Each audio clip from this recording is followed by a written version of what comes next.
He does trip us up. He Trips us up. Did you like that?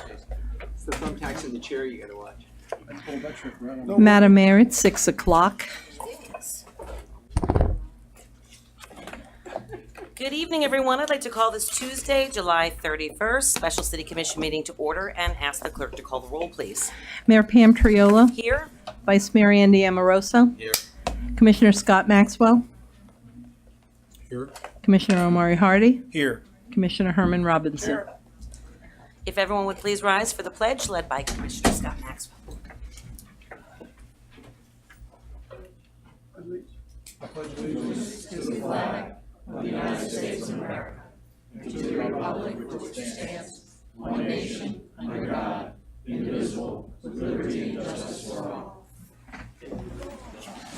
Thank you. Any additions, deletions, or reordering? No, Madam Mayor. Okay, seeing there are none, we'll move right on to our new business item. 5A, Resolution Number 46-2018, establishing an electric utility city commission meeting. So moved. Second? Second. City Manager? Thank you, Madam Mayor and Commissioners. Good evening on this special meeting night. I just wanted to provide a few comments about sort of how we arrived at this meeting tonight. Lake Worth Electric Utility has a long history that goes back over 100 years, and it's very much a part of who we are as a city, and it's very much intertwined with our success as a city. Even the designation of being a city pioneer is tied to when the lights came on. And in the other room, we have a list of all the families and the pioneers that were here when that happened. Fast forward today, we grapple with the electricity, and we have the electric utility, and we have a sort of a different perspective maybe than the first people did when it came on, power came on. And like a lot of things in this city that we've been working with over the past several years, it's a asset and it's a infrastructure that has seen better days. And through years of benign neglect or maybe lack of focus, just like we've had to grapple with our roads and our water lines and all the things that we think of as normal city services and assets, the electric utility really isn't that different. You're going to be hearing tonight across a variety of topics, issues and things that some people know about, some don't. This might be new to some folks for the first time hearing it in a public discussion. I know that all of y'all have been involved in every aspect of what we're going to discuss tonight. But this is the first time that we've actually sat down and had you, as the representatives of the owners, focus as a board of directors for this, which is our largest business. And it's something that we want to do every month and have you really engaged in a process of decision making and direction to staff as we find solutions to problems, as I said earlier, have plagued us in some cases for as long as 40 years. What's changed really to get to this point, when we first started this working here at the city about 6 years ago, the city was just coming out of FMPA, and there was a lot of uncertainty and unrest about what we were trying to do, especially with the business. There was even some discussion that people were saying we should just get out of the business. It's unreliable, it's expensive, it's a disincentive for people to be in this city. It's not something that's attracting folks, and it's something we have to get rid of. And at that time, we came out of FMPA and worked together and came to the agreement that you wanted us to go into a contract with OUC for power, and that you wanted our rate structure to meet parity with FP&L. And during that period of time, I think staff and everyone working at the utility worked hard to keep things running, keep the electric flowing, and get the rates down. And we accomplished moving the electric utility from what was considered a disincentive, a reason not to be here or to leave, to people understanding and becoming more aware of the fact that it's actually an asset that the residents own, and it has value. As we move into the next phases of its evolution. We're going to have some more discussions about other issues that need to be addressed. And our goal in the long term is to now go from asset into a brand, a reason for people to come to this city. It's one of the many things, but a very big thing that separates us and distinguishes us from our surrounding sister cities in Palm Beach County and in the region. We have an electric utility. And leveraging that asset the right way can be something that's really beneficial to the residents and to the community. I've been very fortunate to, over the last year or so, to attract staff who have brought in perspectives and experience to complement the staff that have been here in the trenches year to year running this electric utility. And it's a great mix. It's a great team. And for the first time, I've really seen this click in a way that gives me a high level of confidence to come to you in this special meeting to have these open discussions and to move forward with some major investments and recommendations. We also have been able to bring on competency levels in to match with what we have in-house, our engineering and contractor work to start to build and implement changes to the system. But even as equally as important, all that's nice, but if you don't have the money to do it, those are just plans that sit on a shelf. And we're starting to see some debt service that's coming off in the future here that had been committed to in previous years for power plant commitments through FMPA. So you've got this ideal alignment of the willpower and understanding of everybody that we have the competency to pull off and do significant changes and improvements, and the funding sources. So part of this discussion is going to be about how to tie all of this together and to fix some of our most serious problems, outages, reliability issues, and such. So I just wanted to sort of set the stage of why we're doing this and the differences from in the past to now are significant, and we're ready to hit the ground running. And just as we did in addressing our road infrastructure, our water, our sewer, and all these other things, I think we've proven and have a very good track record to be able to come up with, here's the problem, here's the solution, and execute a plan to resolve them. It's the same thing for this. And I'm very excited to be at this meeting and to be here with you and my team. And the residents that are here. I think having these meetings once a month is going to really raise the level of awareness, and the word transparency gets tossed around a lot, about what's happening in Lake Worth Electric Utility. And at this level, people will hear a lot more and be engaged more about the issues and the solutions that you're working on. So I think that's going to be a very positive outcome of this. So without further ado, I want to get into the heart of the meeting. That was my opener, Madam Mayor, if y'all have any questions. Okay. Do you have any questions? We've got a motion on, well, we need a motion for this, right, for the resolution. We have a motion and a second. Who made the first motion, just to be on? Commissioner Hardy, and it was Thank you. seconded by Commissioner Robinson. We've got a motion and a second. All those in favor state so by saying aye. Aye. Aye. All those opposed, motion carries unanimously. Moving on to item 5B, electric utility budget 2018-19 and the 5-year capital improvement projects. Who'll be presenting? Ed Liberty, Director of the Electric Utility. Thank you. Here tonight to present. I do have two folks, at least two folks in the room who are going to help me. One is to my left, Walt Gill, who's our Assistant Director for T&D, who heads up all of our engineering functions and T&D operations.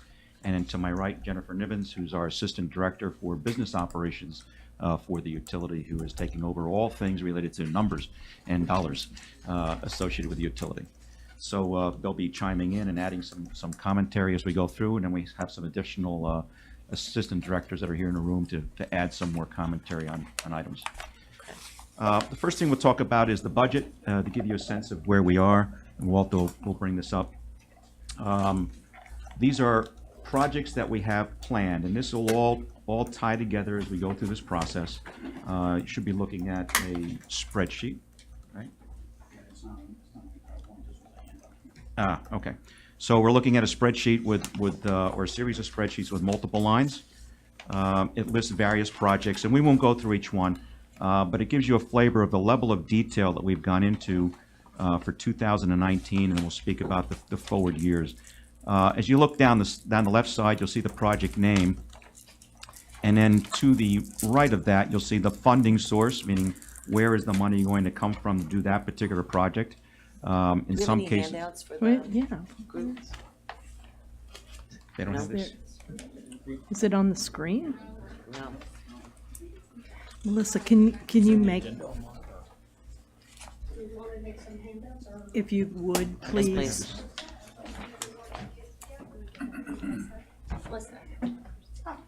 Thank you. Thank you. Sorry about that. I was under the impression that you had that these were in the package. No. They are in their packets, but the residents, you know, Oh, do we have it up on the screen? No. Okay.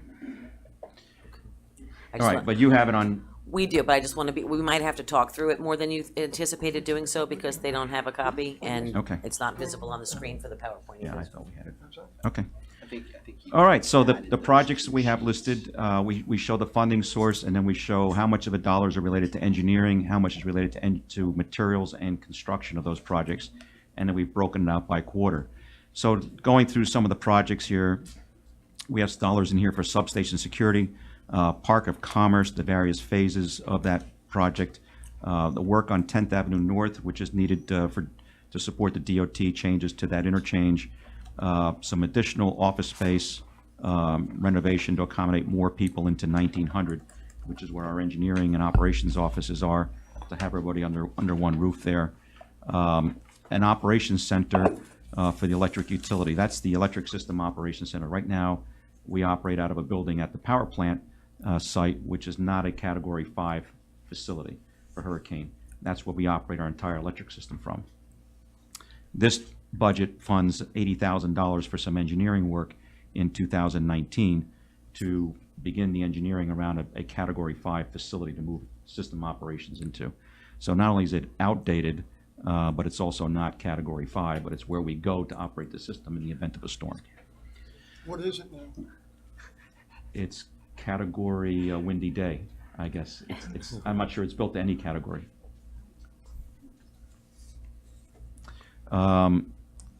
A security wall for the Hypoluxo substation. That's basically just raising the existing wall a few courses higher to prevent line of sight into critical equipment in that station. And then we have additional items here, for example, a substation bucket truck. Our substation work is becoming much more sophisticated as we go into the future. We'll be changing our substations, modifying them, but we're also adding much more equipment in the field, sectionalizers and reclosers, which will require this type of a truck to get up to maintain. So we need a truck that's special for that particular group. We've got additional work here that's part of a system hardening and reliability improvement program, which we call SHRIP. We have some, looking here closer, some instrumentation, performance or potential transformers and current transformers. We do have a line item here, line item 19, which we refer to as the FPL beach tie. That's something we've been talking about internally for the past 6 months. To explain that in a little bit more detail, right now we serve the beach from a underwater, or what we refer to as a submarine cable from our system here in the mainland that goes out to the beach. Those cables are rather old. They date back to the 50s or the 60s. They're currently working, but in the event that they fail, there is no plan to provide power to the beach. Those cables are well beyond end of life. So this is a concept whereby we would actually interconnect the beach to the FPL system. I'm always very careful. I know there's folks in the audience whose ears have probably perked up on this. We are not talking about turning over the beach to FPL. We're merely talking about taking delivery of power for the beach from an interconnection from FPL at that location, which will allow us to not have to maintain those cables going under the waterway any longer. Excuse me, Madam Mayor, are we asking Commissioner, Vice Mayor? questions? Are we asking questions now, or are we waiting to the end? We could ask as we go along. I'm comfortable asking or answering Yeah, questions. as just you go. wait your turn and put your light on. Okay, may I go? Vice Mayor? Okay. You have some line items here without, you have identified something, but you have no numbers in that. is that something that is on a wish list for you, or why are there no numbers? We removed them from 2019 to have the budget balance, and they've been moved into other years, but they're still showing as a placeholder. Okay, so But those we're are not things funding them. that you have on a bucket list that you may be bringing It's forward. been, correct, it's been pushed into 20 and 21 and 22 as we smooth out our capital spending to match our revenues. Okay, and and keep the then balance the in the- FP&L, what we're calling beach tie, when that's done, how does that affect the rates? Will we be, will FP&L rates be cheaper up at the beach? Will they be flush? Will we have to spend a little bit more money to? Well, you mentioned it's our rates. They're just using the Right, tie-in. so That's why I let's don't want there to talk, be any let's, confusion, yeah. right, I see you're going, a very good question. We're currently in negotiations with FPL, discussions with them on how this would done, but in concept, it would be having the power that we purchase on the market and have delivered to the Hypoluxo Road substation or switching station, have a portion of that power instead delivered to us at the beach at the wholesale rate that we purchased it at, plus an adder to FPL to re-deliver it at that location. Okay, so there So will they would be be- a little additional cost. Correct. So as you build your budget, that will be a separate line item of additional cost Correct. to the customer. So Well, what- not necessarily to the customer, to the city. Correct. It's not our They intention have to. theirs, it's for this resident. That's some of the commission got unique. It's not our intention to change the rate to the customers at the beach. Effectively, it would raise our cost of delivering power to those customers some amount, but we would hold their rates the same as any other commercial customer in the territory. So they Okay. would not be penalized because they happen to be at the beach. And when the negotiation's done, we'll see that somewhere in your updated Yes. documentation. Yes. Okay, thank you. Commissioner Hardy? Yep, and if you could just let us know the amount by which the cost of power supply for power at the beach would increase, I would certainly appreciate that. It won't be reflected in the commercial businesses rates, but it will be reflected in your expenses. Correct. And that will be able to be visible in the budget cycle, Yes. as we know, and will be adjusted accordingly. Yep, absolutely. Anyone can just check your phones and just turn them One off. of the benefits to us is that taking that load off of the circuit, so imagine the circuit runs through the city, then goes underwater and comes back up, but relieving that circuit of the load has a benefit to allow us to give us more margin for growth on that circuit here on the mainland. So it provides us with some growth opportunity. So it'll offset future investment in the city system on this side. So there's a plus and minus there. Of course, the biggest offset is avoiding a failure of the cable that would cause us to have to replace the cable, Okay. which would be very, very expensive relative to the size of the load that we have out there. And that's budgeted for this year. To do the engineering and actually get started on that project. Okay.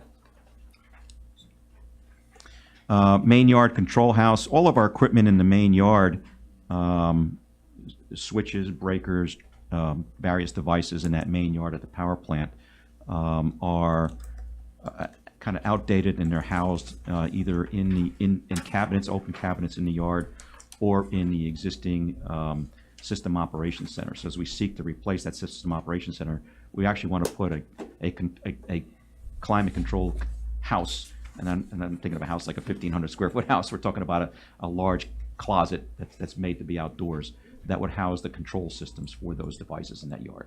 That's protected and weather tight. Commissioner Robinson? I don't want to be scary, but in the event that this cable goes down, what are we talking about in length of time to service? What cable? I'm sorry. The tie line The you're beach, the talking beach about? tied to the Okay. beach.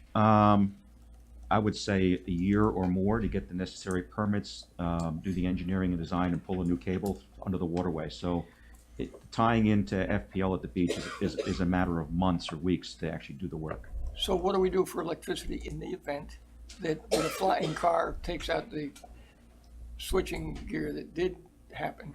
Or, Well, that would be a matter of hours. I think that was 16-hour outage or so when a car took out the transformer. But we're talking about something here that could, if the cables failed, we could be out for months, upwards of a year to get and a are we new talking cable. about an emergency generator? We'd have to put, if we were going to be out more than a day or two, we'd have to mobilize emergency generators out there.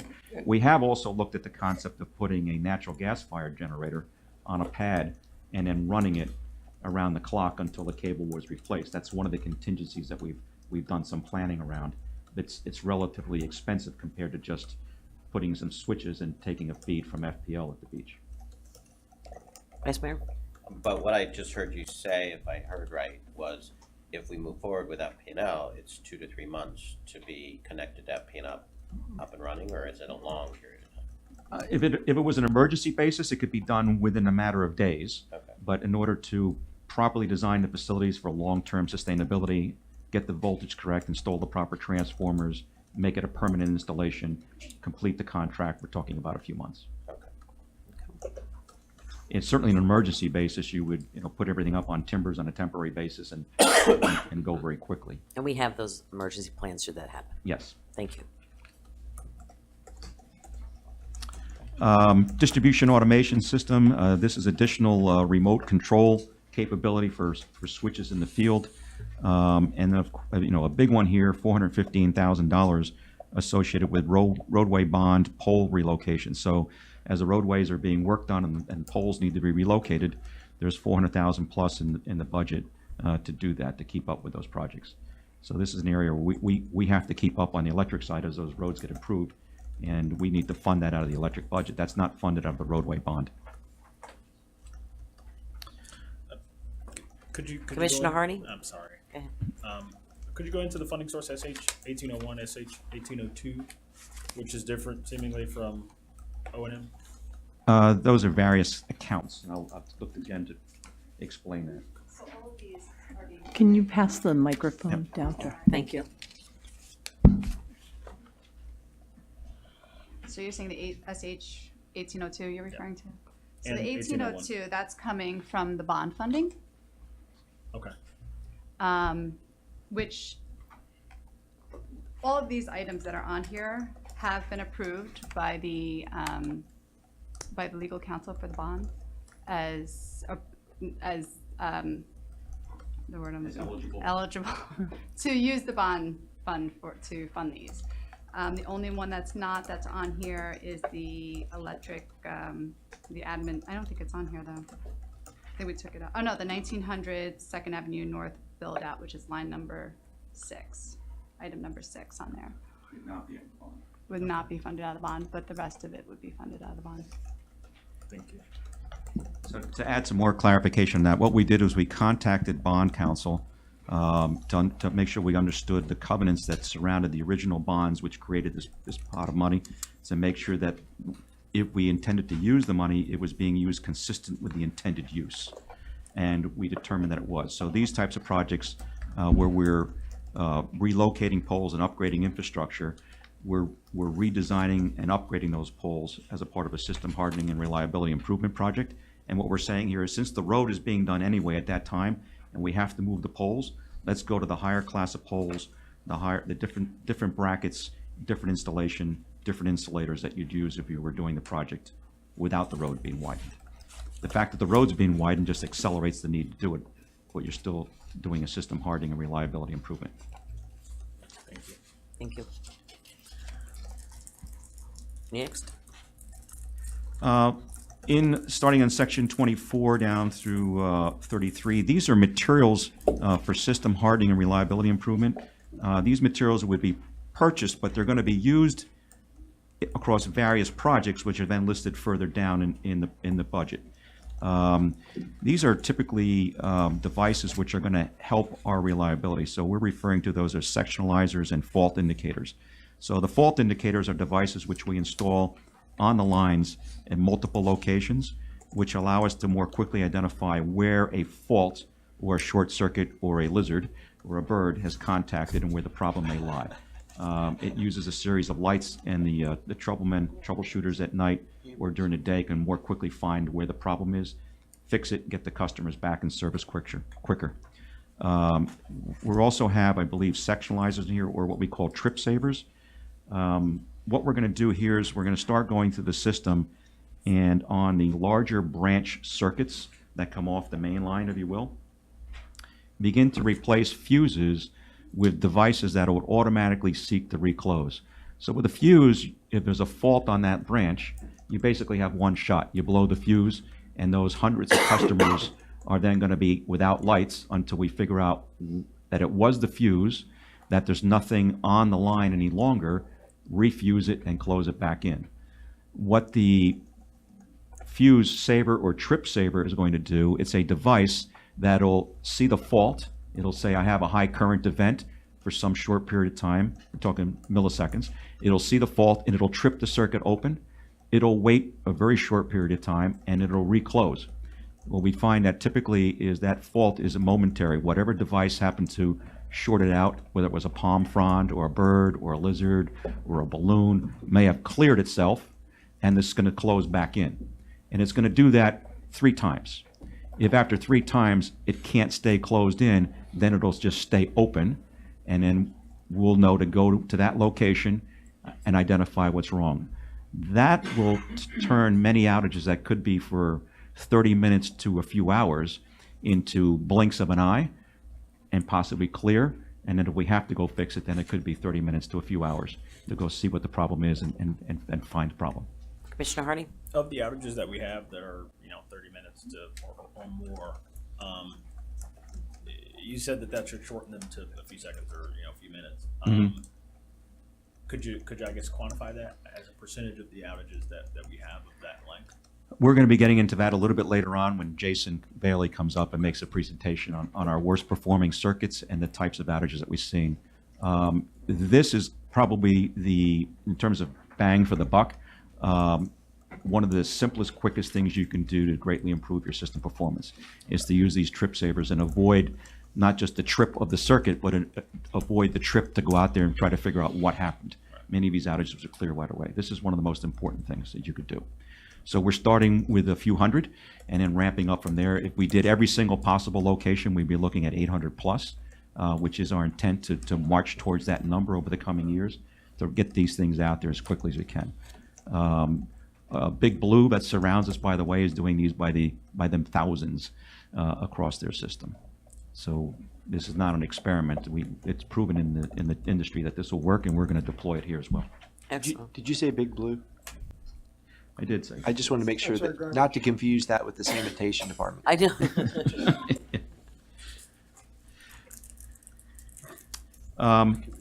Then later on, we see the various projects further down the list, the circuits that we'll attack, and we're going to see this later on in Jason Bailey's analysis of the circuits that we're going to begin to attack in terms of porous reliability. We're using what's called a PPC criteria, porous performing circuit, which is basically the circuits that are doing the worst, and we're attacking those with reliability improvements. So the first one there you see in line 36. You see a whole bunch of letters and codes. That's not blockchain or Bitcoin. That's the West 05 circuit. So the West 05, the W05, is going to have a significant amount of work done on it, over $1 million worth of work done to the West 05 in 2000. What is the West 05? Can you explain? The West 05 is on the west side of the city. It's largely a 26 kV circuit. It's along the railroad tracks, 18th Avenue North to 24th Avenue North. Vice Mayor? Real quick on that, the West 05 has nothing budgeted.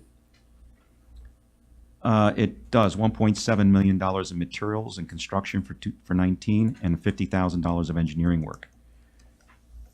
It's down to line 39. So, West 05, okay, now I see how you've got it down. So, the 825 and then the over the million for the whole package, is that something that price, it's done, you can move on to something else, or are we gonna see that on a line item in 20? Well, our intention is to finish that project in 2019 as well as other projects and do other projects in 20 and 21 and 22. So we've taken all upwards $30+ million worth of work and spread that over a 2 to 3 year period of time. So we're going after many circuits in the city. This is just what we're doing on the West 05. I think the way I need to ask it is, so if you're doing that in 19, Mm-hmm. will that be all you need on that circuit in that area, or will there be ongoing maintenance because we haven't done it? There'll be continued ongoing maintenance on that circuit. This is just attacking really the large problems with the West 05. There may be, for example, low voltage hotspots on distribution transformers on individual streets or neighborhoods or blocks. That we'll be doing as a part of our O&M work. But we won't be looking at over $1 million. No, I don't think so. I don't think so. However, one of the things that we'll get to in a week or so when we get into the Stantec budget discussion, the workshops, you'll see that we've layered what I call recurring capital into the out years. So once we get through the rebuild of the system, if you will, and greatly improving the reliability, we expect to spend a certain amount of capital every year as we go into the future to maintain the system and continue to make reliability improvements. Just like the Because reliability improvement isn't something we say, well, we did that, we checked the box and now it's reliable. You're continually making improvements to these systems as you go forward. Vice Mayor? And just to follow up, so, and on the back end of that, earlier I saw something about a wall and you had explained you need to go a little higher.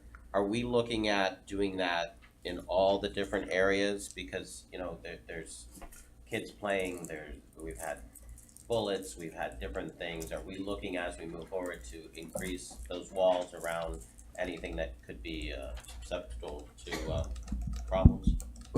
Well, we'll start with Hypoluxo. So Hypoluxo needs to go higher because we've had suspicious activity there. We're not sure if it's been the reason why we had the outage, and Jason's going to speak to that. But we think that we need to go a few courses higher on the block. As we build individual or rebuild individual substations around the city, they will either have fencing or walls. And what I've said is we'll look at them on a case-by-case basis. I'm sensitive to the fact that I would not want to detract from the look and feel of a neighborhood. Even though what we have there today may have been there for a long period of time, I would like the new look to be commensurate with what we would like to be in the neighborhood if any one of us lived next door to that station. So we'll look at that on a case-by-case basis and see at what height and whether it's actually going to be a wall or fencing. And real quick, sorry, Mayor. In looking at that, where you have fencing, we request that you put in the lining so you can't see through the fencing. But the problem with that is when it gets hit with graffiti, it's harder to replace. And a wall, if it gets hit with graffiti, we can paint it. Right. So please take long-term maintenance into effect too, because where it gets hit with graffiti, it takes us a little longer. And you know, Right. if it's got the green cover on a fence, it's a little bit more expensive than painting over a wall. Yeah. In a prior company I worked for, there was a lot of work that was done within the community to actually create a mural capability on these walls and involve the that- community in the design. We'd love to see that too. There's also options for, if we use a chain link in some situations, a much tighter, smaller square that can't be climbed and can't be easily cut, which would allow people to get into it. And that provides an element of screening because it's much tighter spacing. But I want to make sure that we look at each one of these with a sensitivity of what does that particular location require. So if it's along the railroad tracks and there's no adjacent residential neighborhood, maybe one type of perimeter. If it's in an area where there's residences nearby, a different look and feel. Maybe it should look like a residence, even though it has an open top and electrical equipment within it, yet provide the security. So we'll look at it on a case-by-case basis. We're going to discuss the tie line area later on? Yes. Okay, I'll hold my question for that. Yeah, and Commissioner Harden? perhaps this is a question for then, I'll put it out there now. If we feel that there's been suspicious activity, do we have any plans to budget for surveillance? Yes. Okay, and have we contacted the FBI about any? Are we going to talk about that later? I can address that now. We've addressed it at the federal level by identifying these, I think, transmission events as suspicious. And we have certainly had PBSO aware and has actually gone to the site and done some search and some surveillance in the area to determine if it was suspicious. So in terms of reaching out to the FBI, we have not. They do pick up on these things by reading the notes. When we file notice, for example, with FERC, that there's been a suspicious event, agencies like that would then be aware that there's been an event that's suspicious in nature. Excuse me. And we're going to I just want to know if this is the time to ask you questions about that or not ask you questions about that. we're going to go into a presentation just on the tie line outage. Okay. I would wait till we get that Okay. topic, please. Let's be consistent. Okay, So we've got projects here for the West 13, for example, $1.7 million investment in that circuit. what's West 13, please? Madam Mayor, Commissioners, Walt Gill, for the record, Assistant Director of Transmission Distribution. West 13 feeds a pocket, it's our worst performing circuit that feeds west of 95, kind of like mid to central area from 95 out to Congress north up to 10th Avenue. Okay, thank you. We also have dollars budgeted in here for 7th Avenue North, substation that we need to do work on, some additional circuit conversions up there, additional T&D materials, substation structure, additional breakers, and what we refer to as just additional system hardening reliability improvement. And we'll see all of this in a few minutes. You'll see the performance of these areas and where these projects are being targeted. I'm just trying to think of, does it make sense to go through line by line by line in each one of these?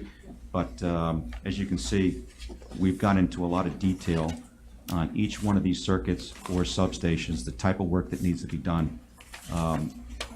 We are investing additional engineering dollars to firm up these numbers. So the numbers that are in here right now are based on staff's experience and understanding of what these projects should cost. As we do the engineering using outside engineering resources and/or internal engineering resources, we will firm up these numbers and then come back for approvals of those individual expenditures. So Okay. these are budgets, kind of a roadmap of what we believe it's going to cost, and we'll tighten these numbers up as we get closer to execution. Again, the funding source is 1802 is classified for what? Yeah, 1802 was bond money. The original bond that was issued a number of years ago, which is about $14.8 million. I just wanted to clarify that because you mentioned earlier bond money, but I just wanted people to understand that's not the road bond money. That's capital improvement dollars, bond money that was bonded back in 2000. It's actually we call it the bond money. It's now a Bank of America loan.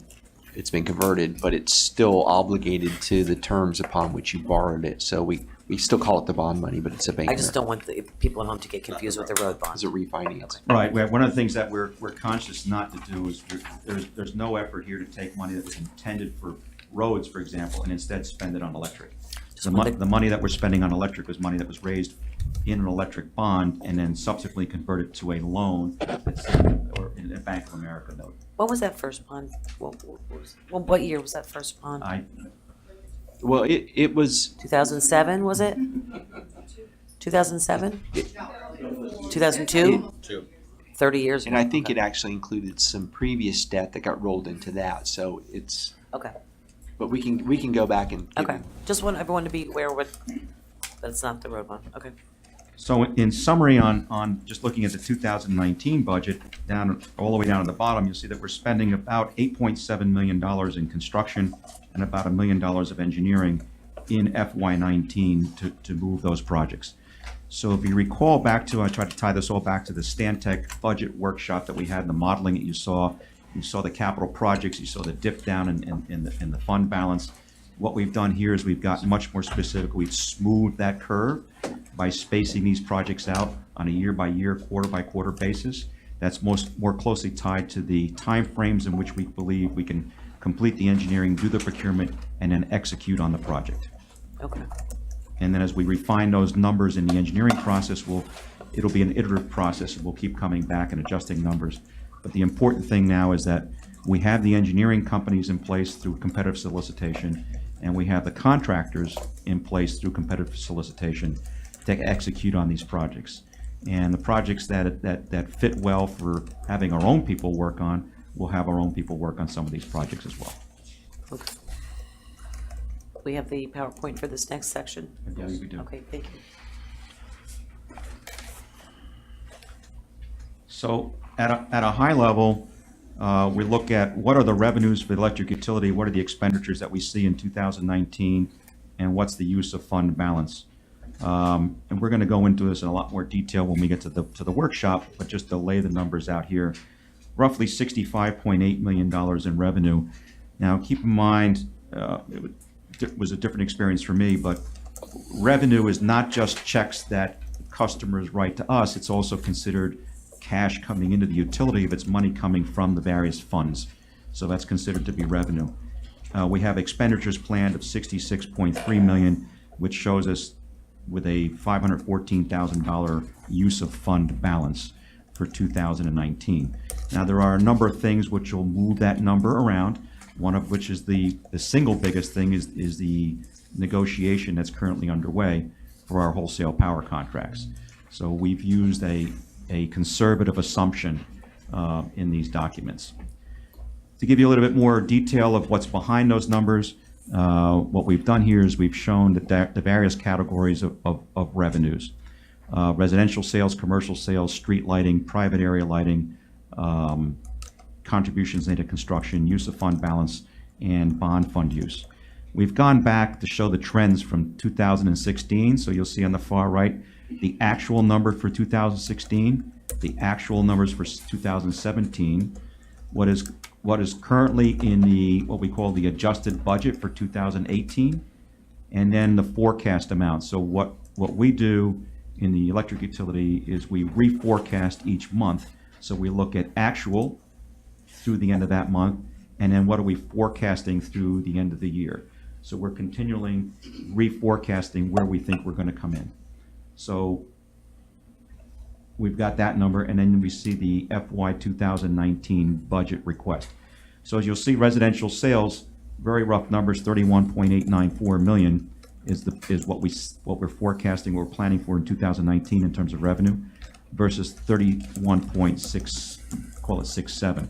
So a slight increase in residential sales. The big story here is if you look at residential sales over the years, is they've gone down.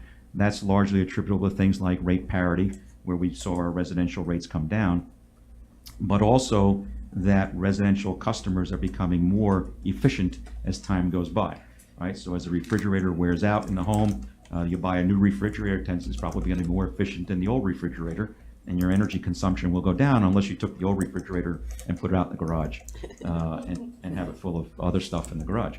But overall, the average home, a typical home, is going to be more energy efficient today than it was 5, 10, 15 years ago. And then you see the trend for commercial as well. One of the things that we've started doing in order to understand these trends better is we're now looking at degree days. So we're looking at weather data to see to what extent our sales are driven up and down by weather. Heating degree days are not a big issue for us. It's mostly cooling degree days. So we're tracking cooling degree days and then matching those up to what we see in sales. We're also taking into account the growth that we anticipate coming in to the service territory in terms of new customer adds. Commissioner Hardy? Could you talk to me about the number of meters we have, residential and commercial, and the growth that we expect to have, and the rational basis for that expectation of growth?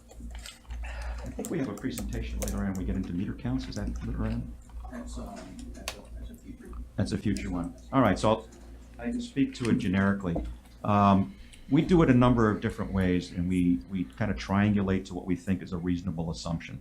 So the first thing we do is look at historical growth, and just looking at the kilowatt hours that we brought into the system and the kilowatt hours that we sold into these customer classes. We look at the new projects that are in development. So we've built a database of all of the projects that various entities within the city are aware of. They may be in Williams' shop, or Joan may be working on them. They may be things that we're working on already in the utility because they have an application for a new connection. We put all of these into a database and we break them up into various categories in terms of stage of development that individual project is at. And that helps us understand, well, how many new meter sets are in the pipeline? What types of units are they supporting? Are they 1 bedrooms? Are they 2 bedrooms, 3 bedrooms? Are they single family homes? Or are they apartments? And then we use our experience in terms of energy use per square foot for that type of facility and come up with an assumption as to what that sales number will be. Follow up. May I? Yes. I understand that it might be easy to do that for projects that are occurring within the city. What about projects that are occurring within your service area but outside of the city, for example, in Palm Springs or unincorporated Palm Beach County? And then I have a follow-up. Good question. Well, we reached out to those entities and brought them into the process so that we have a point contact with them and are now going to be sharing that information with us. So if there's a permit for construction, an application for a permit to build something new or expand something, we would be informed of that and we could factor it into our model as well. So we've gotten contacts at the county and at the Village of Palm Springs as well. Okay, and you're getting good cooperation? Yes, we are. From them on that, okay. Yes. And then, This just started in the last 3 months, so Right. they're getting And that was my used to last- it, and they're saying, "Wow, I'm glad to share it." And we haven't seen a roadblock. They're working with Paul Nicholas, who's here tonight. Our engineering manager has been given this task, and he's leading this effort. Okay, so this database and this, which is a forecasting tool, is something that you basically put together shortly after your arrival here? Actually, about 3 months ago, we started on it. Okay, thank you. I appreciate that. And again, it doesn't give us a spot-on number. We blend that with what we've seen in historical, growth or shrink, and then we come up with a number that we think is a reasonable estimate for a budget. Okay, thank you. I try to be conservative on these. I don't want to have wild growth expectations that lead us to believe we're going to have a lot more money coming in and then have to come back later and say, oh, we didn't hit the target. We can't guarantee we'll hit the target, but I want to be reasonably close and get better and better every year. And we'll update these certainly quarterly, so we keep track of the growth. Is it coming on at the rate that we thought it would? Commissioner Robinson? We probably have lots of questions. Out of the service, the electric outside the city limits is what, 1/3 of our production or sales, or 1/3? I look to Walt. It sounds like, And, yes. and what is the division between residential and commercial of that 1/3? Do we know? I don't know the split between residential and commercial outside. I know that in the territory, our residential customers are roughly 23,000 or so. And the 3,000 is system-wide. Right, system-wide, 22,000, 23,000 residential, and the balance of, another 3,000 plus are commercial. I was interested in the commercial sales outside the district. I don't know that number off the top of my head, but we can certainly get that breakdown. Just how important it is to our rate within the city. The customers that we have outside of the city limits are certainly very important to us. And they're a big contributor to our economic well-being. Both It's also an area residential- where we've made a lot of investment to bring them service with the 26 kV service that they have out there as well. Both residential and commercial. Yes, But there's a difference in rates. yes. So we've got dollars in here for street lighting, private area lighting. We also have pole attachment revenues is an item that's in this budget, and that's something that we put a lot of focus on. We're going after the pole attachment business aggressively. This is an area where there is untapped revenue growth potential, so we're getting our arms around that. Can you explain that, pole attachment? So pole attachments is the process by which other utilities, typically telecommunications, attaches to utility poles. In our particular service territory, that's largely AT&T and Comcast. Those agreements have been around for decades. However, as it turns out, in the case of Comcast, there is no current agreement with Comcast, and the AT&T agreement, I believe, dates back to 1947. I'm looking to council. And we have, working with council, identified an opportunity to terminate that contract and renegotiate.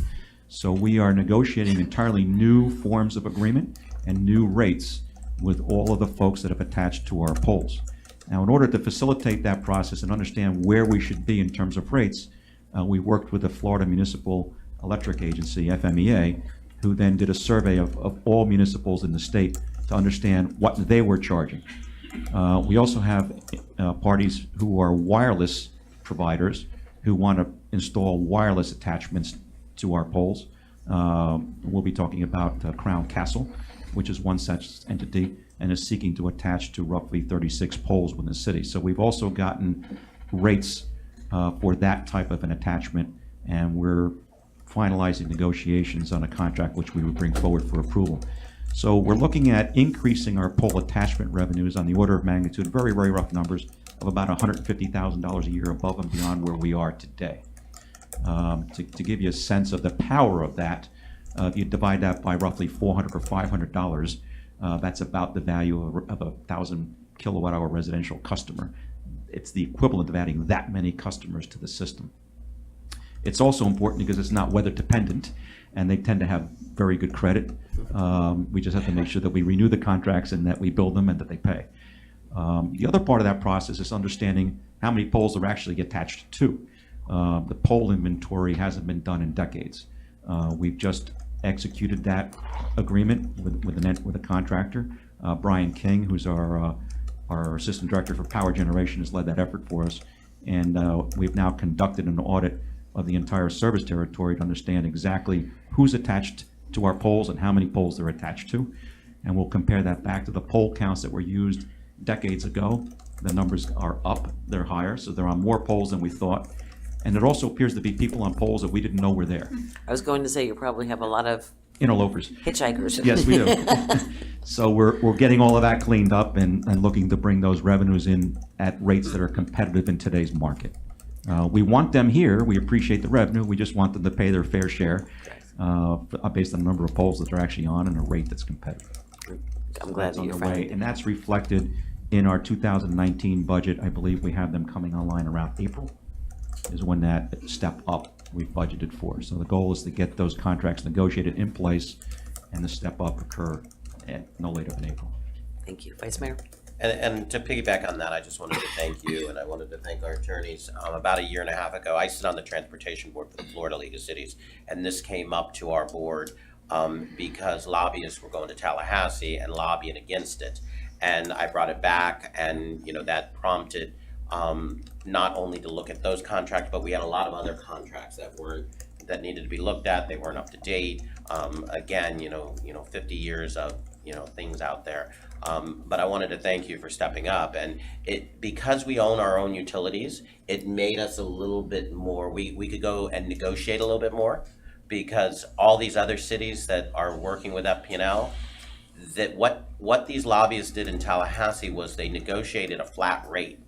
Because we own our own utilities, we didn't fall into that category. So I want to thank you guys for going above and beyond and negotiating better rates. And, as we move forward, we need to stay on top of it, because all these companies, AT&T, Verizon, they're going to need all the upgrades to 5G, for the autonomous vehicles and all this other stuff that's coming down the pipeline. So we just need to stay on top of it. But thank you, and thank you, Christy, for all your hard work on it. Thank you. Thank you. I'll also recognize one of the requests made by a member of the UAB on behalf of the UAB representing the business community in town is the quality of service that these entities provide when there is a power interruption, how quickly they can reboot their IT systems in their small businesses and get back up online with your Comcast or AT&T to get their business systems running. Well, and that's been a big problem with the downtown merchants, the AT&T, the Comcast, the time period it's down, and when it's called in by merchants, they're pointing the finger at us. Right. Not, and we look back at it and it's their lines, their capability, it's not necessarily us. And also one of my requests on that, and I don't know where we are with it, but I'll put it out there, was citywide Wi-Fi, free internet and/or hotspots, as we're negotiating. So, in a perfect world, we'd like to see that too. Well, certainly in terms of hotspots or low signal spots, Crown Castle, who's a private entity that approached us, their business model is to create these zones in town where they're boosting the signal, and they're providing a service to the carriers. So they're going to boost the signal for the carriers, and they'll rent space on our poles through a pole attachment agreement, and they'll also take power from us through a meter for that hotspot. I don't know how much leverage we actually have in the context of a pole attachment discussion, but we're certainly going to use that opportunity to raise our concerns about the quality of service they provide. Because if we can give the internet access to some of the west side, the kids, or even the entire city, the kids that are doing their homework, or have hotspots for visitors that are visiting, things like that. So I'll move on from the revenue section. Well, I just. I'm sorry. Commissioner Robinson? The Vice Mayor mentioned the tyranny at Tallahassee, there's no danger that they can screw with the income that we are entitled to. Hey, You just jinxed us now. There, well, Why'd you say that publicly? Wait, everyone knock on wood. No. yes, so. And the boxes or the attachments, that's gonna be approved just by you, or is planning and zoning get involved? I mean, can these be monster? No, this is covered within the specifications of for pole attachments that would be handled within the electric utility. I was Except- just going to ask you that. I mean, can we give something that is so specific that every Yeah. attachment needs to look like X, Y, Z that's different from any other municipality, therefore they must go through us to get those? Right. Attachments They and have can't to, do they their have to, own? they have to get the attachments approved, and they have to be designed and built to the specification, which actually gets into the strength of the poles that we're, and. Especially in and- historic and districts. Walt reminds me is the timing during which they have to move, and what are the consequences of not moving off a pole or to a new pole when we need them to. Thank you. Because it is Can they slowed look like down little free development. libraries? Do you have another So question? speaking to the issue of Tallahassee, though, typically what happens nationally is the investor-owned utilities pole attachment rates are governed by the Federal Communications FCC. Commission, and they have very specific formula or formulae that they have to use to calculate the rate. Those rules don't apply to municipals, so there have been efforts at the state level to apply limits to what municipals could charge. Those haven't made much headway, but it seems like every session it comes up again for discussion. And we And that's keep fighting. something that we fight through municipal entities, FMEA and FMPA, as something that we want that decision left to us.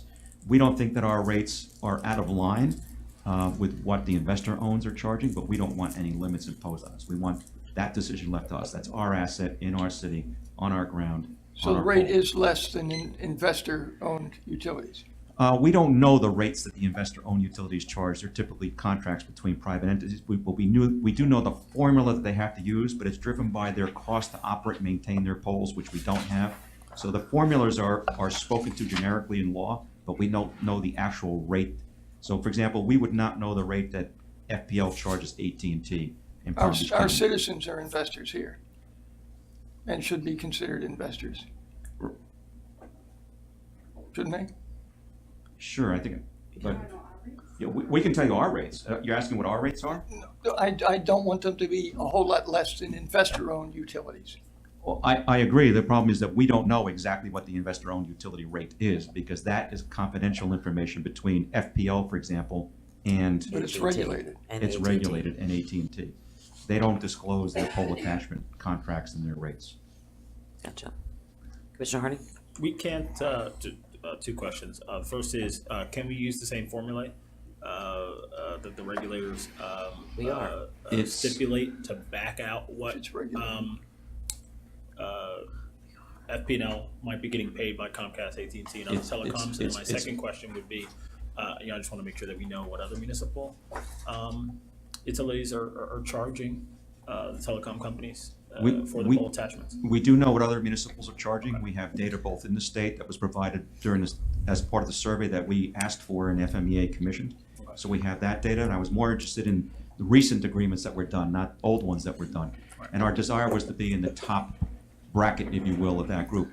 In terms of the formula, it's very complicated and requires a lot of data and cost tracking information, which we have not built a database of over the years. So it would be very hard for us to come up with that number for our system.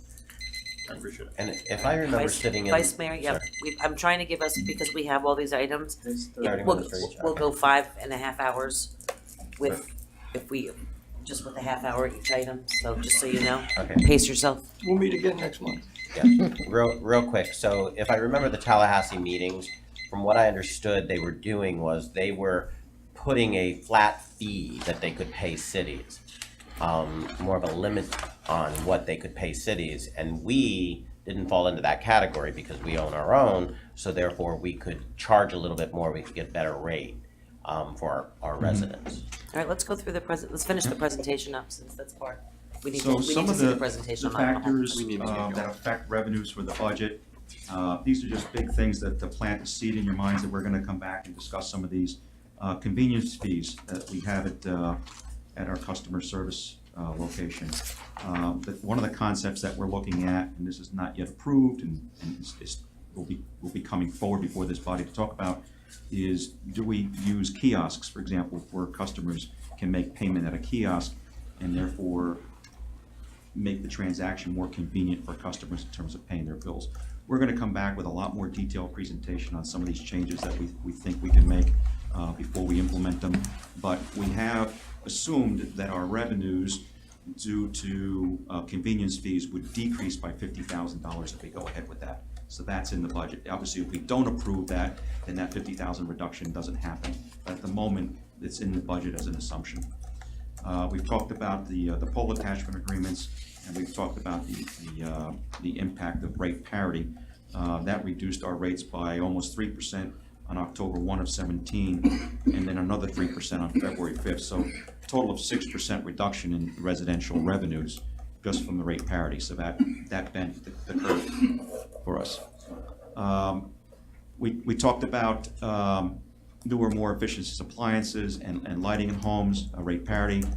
We've seen slow or low growth in new customer accounts versus what was expected 2, 3, 4, 5 years ago. The growth is happening, it's just happening at a slower rate and taking longer. Net metering is something that we're gonna be coming back to and talking to you a lot more about. This is in regards to our solar customers. I think when this got onto the books here, there were probably 3, 4, 5 customers who were looking to put solar in, and the expectation was that it would be rare that they would ever put so much power back to us that they wouldn't get a bill at all. The situation has changed dramatically. That's now in excess of 60 customers, some that have built very large systems and are putting so much power back to us that they are net exporters to us. And over the course of a year, the dollars will be significant. So there's a loophole, if you will, in the way that our net metering rules have been written, and we'll be coming to you with a proposal on how to close that loophole. The next chart, we get into the utility expenditures. We go through it to see what the budget implications are on the operating side. What we call non-departmental expenditures, which are transfers to other groups, debt service, and then contribution to the general fund, and then the net at the bottom. So what you'll see here is if you go to the far right in the bottom line, in 2016 we were positive 6.2 million. 2017 that swung to a negative 1.8. We're forecasting a negative 4.6, but then coming back up to a negative 514. So we've dipped down, and those were things like the failure of GT2, supplemental capacity charges, rate decreases, and then as we now grow back out of that, we renegotiate the electric deal with a new provider, which still could be OUC, but new electric provider, new contract, and we turn the corner in how we come back up out of that trough.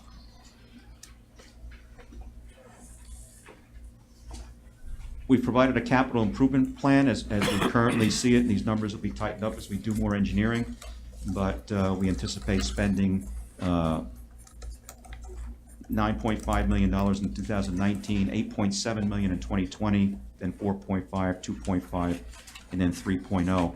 When we go to the budget workshop, you'll see that we level off at about 2.5 to 3 million of recurring capital well into the future, because we need to be spending at least that amount to make sure that we don't have the system backslide in terms of performance after we've made all the improvements. And there'll be continued new technology, new opportunities, more enhancements that we want to make to the system as we go forward.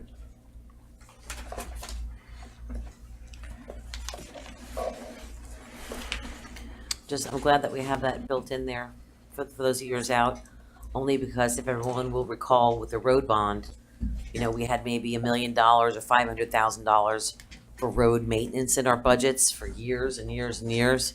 And you look at the road bond now coming in to do it, if we didn't up that budget and increase our maintenance, then the roads that we're putting in brand spanking new now would be abused just like the roads were previously in the past because we weren't doing our due diligence by providing enough maintenance on them. So I'm glad that you're factoring the dollars there, and do it once, do it right.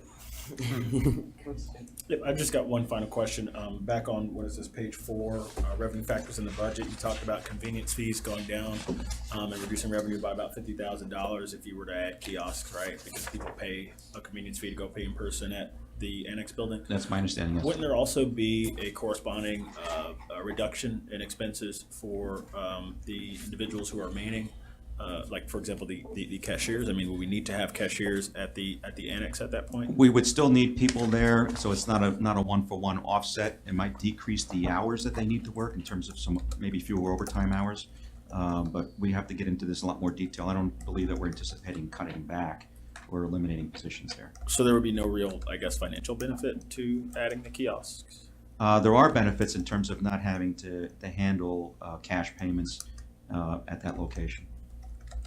And also making it more convenient for customers to go to the places to make their payments at kiosks, not have to come all the way here.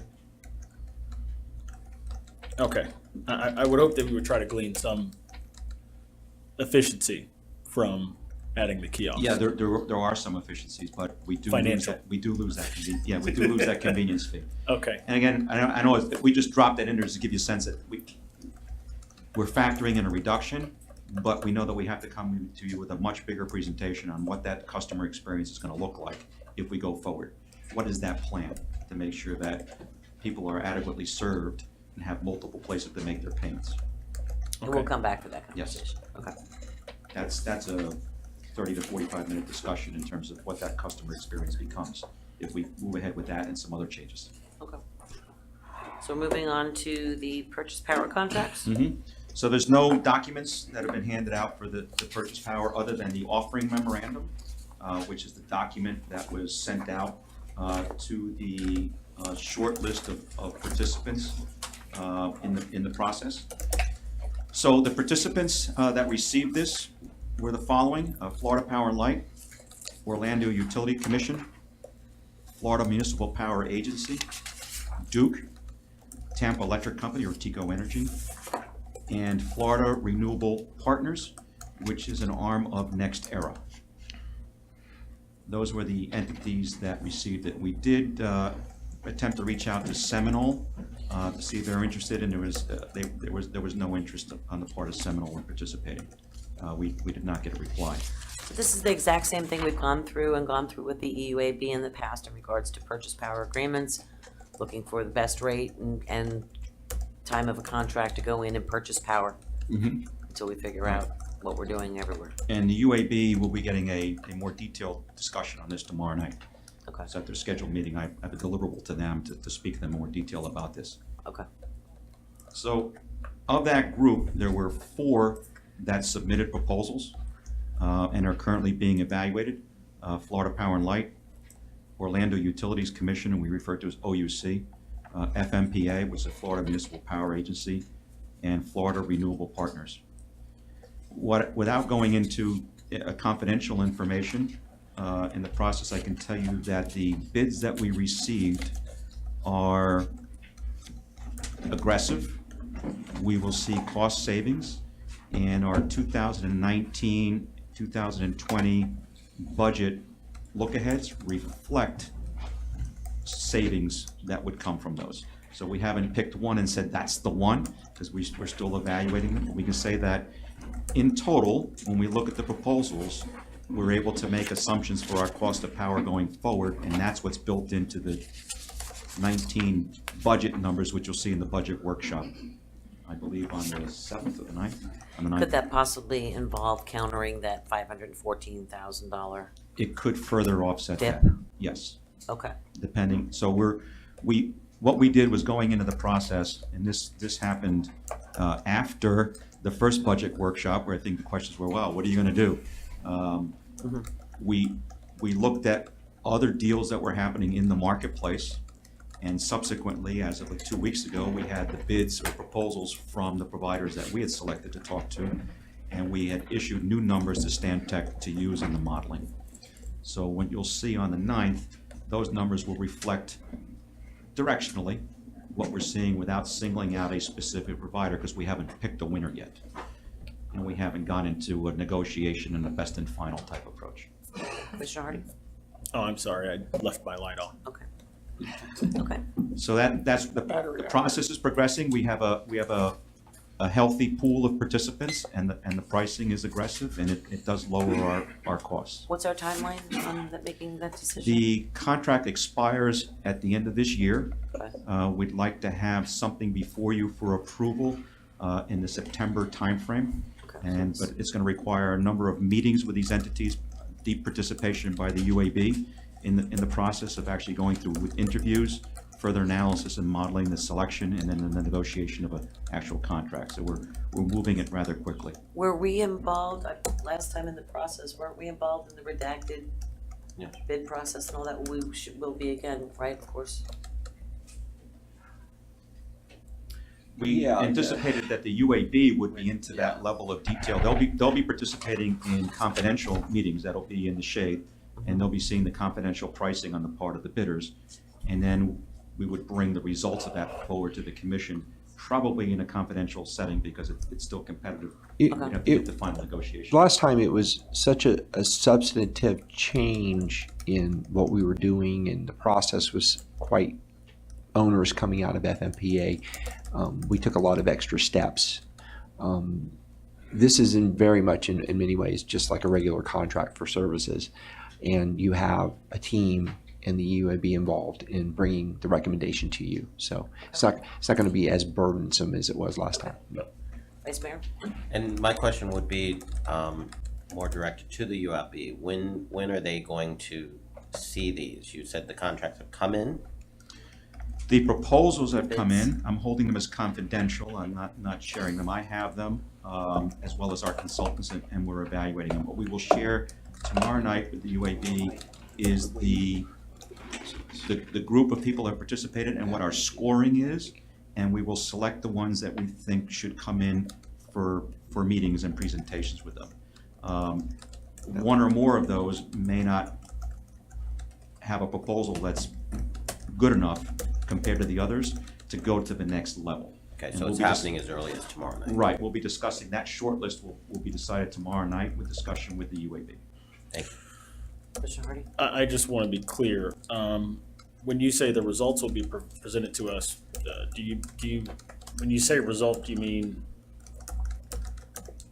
that we Best won't? choices. Well, are you saying that for example, that the EUAB will be presented with more information than we would be presented with? I have to think that they could be, because they'll be more intimately involved with the process, but you could see the same things as they have. Okay, just so need to- we would have the option to access that Yes, same information? yeah, Okay, we would want you, I'm just thinking out loud, there's no reason why you couldn't see what all the price proposals were okay. and actually go through those. Public We just have to do that in closed session. Right.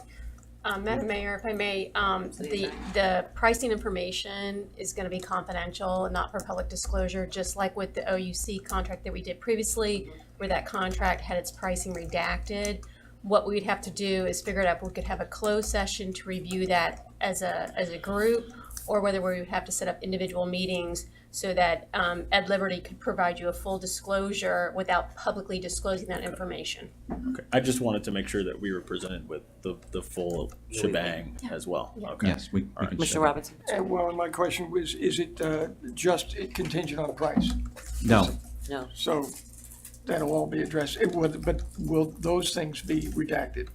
Or is it just price that we won't? no, we'll share the decision criteria. Some of it is price for energy, some of it is price for capacity, some of it will be value-added services, Length of contract? length of contract, the surety, in terms of how reasonable it is that they can deliver on that number, and what the inherent fuel risk is behind that. Because all of these proposals are ultimately driven off of Contingent. what risk one takes in the fuel markets and where they could go. So we have to understand what that would mean to us. And inherent in there also is understanding what the carbon emissions impact are. So we are green-minded, and all things being equal, we'd rather have something that's greener than something that's not in terms of carbon emissions.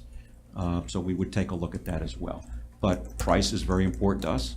We're already very carbon-free in the city, with the fact that about 41% of energy comes from a carbon-free source today. And we want it to be equal to that or higher going forward. So it's clean air. Vice Mayor? Madam Attorney, can you spend a moment explaining about the redaction and how there's trade secrets and financial, just for the public? Because it's been a while since we've done this, and I know originally when we did this, some of the public, oh, they're hiding something, they're, that this is done on a regular basis in this. Right, in Florida statutes, the pricing information, some of it, the pricing information that we are receiving has a specific exemption that makes it not only exempt from public record disclosure, but it's confidential, meaning we can't release it. And so with these contracts and with these proposals coming in, we have to closely guard that information. So our meetings with the EUAB, when we talk about specific pricing information, we have an ability to close that meeting to reveal that information. And just when we meet with you to go over that same information, we would have to do it outside of a public meeting. When the contract's finalized, the contract itself will be available for public review, but we will go in and redact out the specific pricing information and any other information that's considered a trade secret. You didn't mention cone of silence, right? Thank you. Thank you. Quick, Commissioner Hardy? just a request. You said we would be redacting that information, being as it's the vendor's information. Right, we Would work they with- be we- redacting it? We wouldn't be paying you guys to redact information that's valuable to Well, them. we have to work with them to make sure, because a lot of these folks, the vendors will say, my entire proposal is confidential. Well, they're not used to working in the public records domain, and there's a limit to what you can really call trade secret. So oftentimes we have to push back on them and say, I can find that stuff on your website. It's not a trade secret. Let's really get down to what has to be redacted. So it's sometimes you have to go through that process to get to limit what they're gonna redact. Okay, so they'll be redacting and you'll be rolling back a portion of those redactions. More than likely, Okay, that's usually all how right. it works. I was just concerned about the fact that we would be paying you guys Negotiate. to redact someone else's valuable information. But I see. Thank you. It's also in our best interest, as we negotiate, to not have the one bidder A, see what bidder C proposed and say, well, that's as low as I need to go. Right. But maybe they need to go lower if they don't know what the number is. Let's not forget from the lesson of last time. Is that the art of the deal? Best and final changed everything in the end. Last time around, we got a lot lower rate in the end, so work your magic. So the only supporting document I got supplied was a copy of the offering memorandum, which the bidders received. That's useful because it has a lot of history on what we have in terms of assets, what our power consumption has been, how we use it, and what we're looking for. So it's a good document. Hopefully it won't put you to sleep because I put a lot of work into writing it. But it's also, I think, a great, wonderful document. Yeah. Well, me and I should say me and staff put a lot of work into creating all that data that's in there. It's on the New York Times bestseller list. Yeah. Together with the answers to the 7 questions. Wow. My term paper. Okay. Okay, moving on to transmission tie line outage. So at this point, I'd like to introduce Jason Bailey, if he is still here. Assistant Director of System Operations. Jason will walk you through the events of the 2 tie line outages and what we know so far. Welcome, Jason. Good evening, Mr. City Manager, Madam Mayor, Vice Mayor, and Commissioners. Jason Bailey, Assistant Director of System Operations. I'm sorry. Is this on? Yep, Yeah. and you can move it around. Yeah. There you go. This presentation is to go over the 2 recent tie line outages that impacted our customers. In order to better tell the story, we're going to go back to the start of it from the very beginning and discuss the initial testing, the installation, and unfortunately the failure. So on this slide here is the one on the left is the existing CTs that were in service at the Hypoluxo station. They were beginning to leak oil and were manufactured in 1973. We removed them from service in March of 2018. On the right-hand side are existing in-stock CTs that were pulled from long-term storage and tested per the manufacturer's recommendation. Included a high pot test to 80,000 kV DC, a CT ratio, saturation, polarity test, and a 1 kV insulation test. All testing yield satisfactory results, and the CTs were released to be placed into service.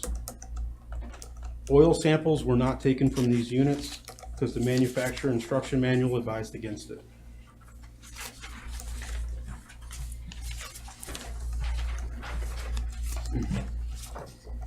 The 3 recently tested CTs were subsequently installed on phases A, B, and C on the 138 kV tie line at Hypoluxo.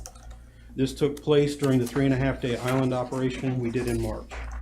The secondary connections were made up and a primary injection test was successfully performed, and the CTs were placed into service on March 4th, 2018.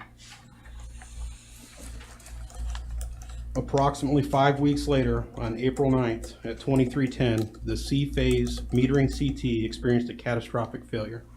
This resulted in a complete loss of transmission service to the city of Lake Worth and put us in the dark.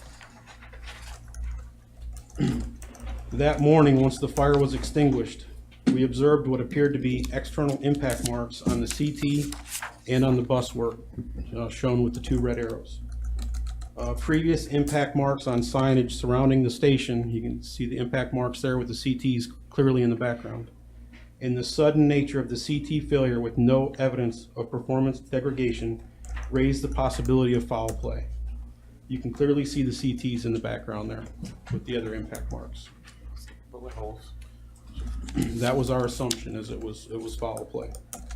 Post-event, the failed C-phase CT was shipped to the National Electric Energy Testing, Research, and Application Center, better known as NETRAC, at the Georgia Tech for forensic analysis.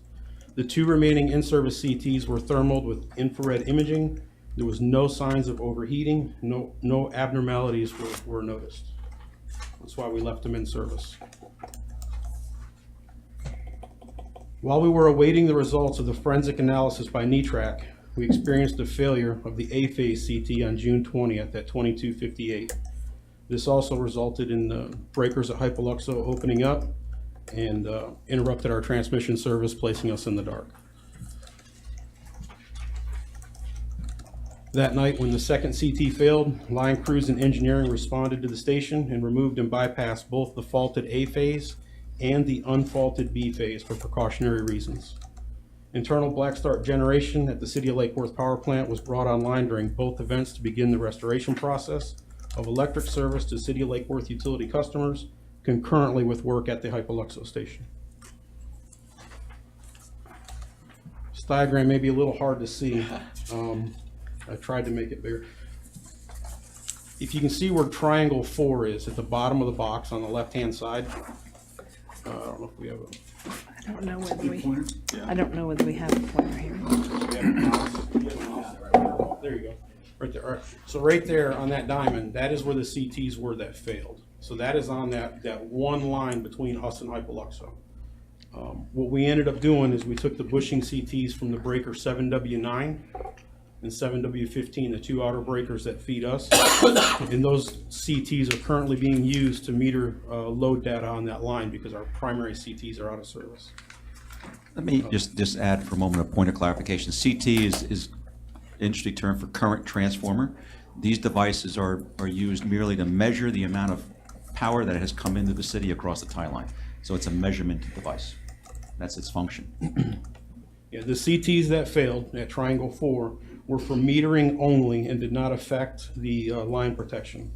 Analysis of relay data post-failure show no indication of a problem prior to failure. We are currently in the process of procuring replacement metering devices. The bid selection was recently completed on July 17th and will be coming before the commission here shortly. Was there any pictures of any foul, did anything look like foul play in the second one that went down? Was there any other factual evidence? No, ma'am. The second unit, we did not see any impact marks. The second one, I believe, was equipment failure. But it has not been ruled out yet. Okay.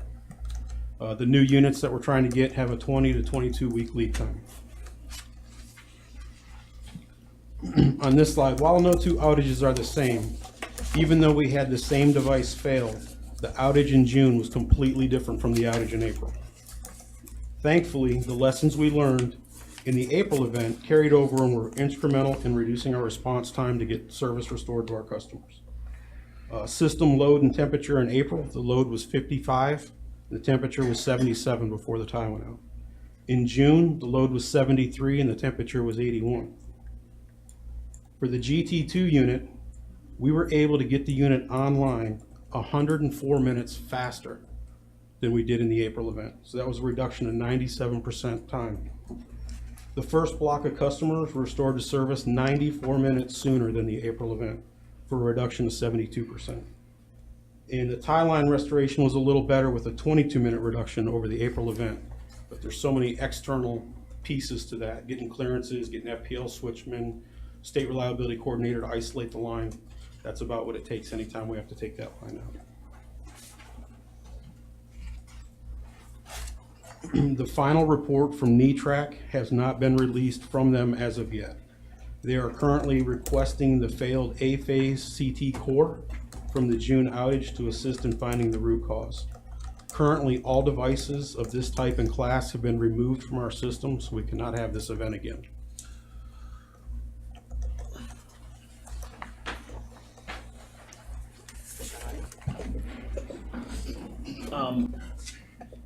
So I'll go back to my questions about which authorities we contacted and whether or not we've installed 24/7 surveillance there. I guess could we have those addressed first? It would seem to me that if we think that there may potentially have been foul play in the first event, for example, that we would want to surveil these units all the time, and we could seemingly do that pretty easily with some cameras, similar to the cameras that we've installed around the city. So my question would be, being as it's such a vital asset, I guess why haven't we done that? Or, why hasn't that been brought to us? That would be my first question. So we looked closely at the cost and the practicality of doing that. So adding surveillance within the station, which we don't have today, wouldn't have told us much, because we would have seen a ball of fire. It wouldn't have seen a speeding bullet, for example. If it was a bullet, it wouldn't have seen that. The only surveillance that would have seen that would be something that would be looking externally, looking for a muzzle flash. There's a wooded area behind the station in the direction where it could have come from, but we'd have to have a camera that would be sophisticated enough to pick up a muzzle flash. So getting that scoped out through the procurement process, installed, up and running, is something that is significant. What we thought was more realistic was to move quickly towards getting the wall built higher, and also planning for the future in terms of adding surveillance. So that is in the budget. We had to smooth the budget out to operate within our fiscal constraints, but it's something that we are planning for, I believe, 2020, right, to add camera surveillance. Immediately, though, we want to get the wall built higher. Okay, I can't speak for my colleagues, but I certainly would like to see us try to add surveillance sooner than 2020. Just in case there's an issue. I mean, and even if this had not occurred, I feel like it's something that we should be monitoring. So I don't know, maybe we need to have that conversation and figure that out, but I think it's important. So one of the things that we've given some thought to is that surveillance will not prevent it, right? It'll just confirm where it came from. Sure. If it was in fact that. The wall, however, will prevent it, so we're moving ahead with the wall. Okay. However, surveillance is a deterrent, so people know that there is surveillance in place, and we'll be adding more surveillance there and at other locations. So in a public forum, I'd like to not get into a lot of detail about the types of surveillance that we'll be adding, but we will be working with PBSO to increase the surveillance of these critical facilities. Okay, and I understand that we contacted PBO and they might have done some investigating around that site. I guess what would be the harm in reporting that to some federal authority other than the regulatory agencies that? It was reported. When the DOE 417 form gets submitted, which is required by NERC, we did also contact the FBI as well. Okay. They are on the list. So the FBI is on there, PBSO is on there, FPL is our transmission operator is on there, Orlando is on there as our BA. Then you have to contact your neighboring agencies as well. When you say that the FBI is contacted, can we clarify some of the things that go on in that passive, voice there? Does it go by someone's desk at the FBI, or are we actively reaching out to someone and asking to say, hey, you guys have resources and expertise? We report it to them, directly to them. It's reported directly to them. They defer it to PBSO as the first line investigative team. They came out and looked at it, took reports of everything that happened, and they were awaiting the NETRAC final report before they went any further. Okay, and in a previous conversation that I had with Mr. Liberty, it was said, if I remember correctly, that we're not sending the second unit that failed, the entire unit, to NETRAC that we're sending like an oil sample? No, we're sending the top portion that failed, Okay. right? We're basically cutting the top Yes, off. the and sending top, the center core, the core that actually failed, that's what they're requesting, the Okay. very top of it that was on. The entire device is probably 10 to 12 feet long. And the portion that failed is in the top. It's hard to see in the picture, but it's surrounded by an aluminum bowl, if you will. That top portion we're sending. Okay, all right. If you can go As- back to that as- last slide, Walt, you can see it clearly. As Vice well- Mayor? It's just that top Just that. section. Okay. Vice Mayor? Had the And- bottom failed, that's porcelain, actually. That would have been a much bigger problem if that porcelain shattered and gone flying as shrapnel through the yard.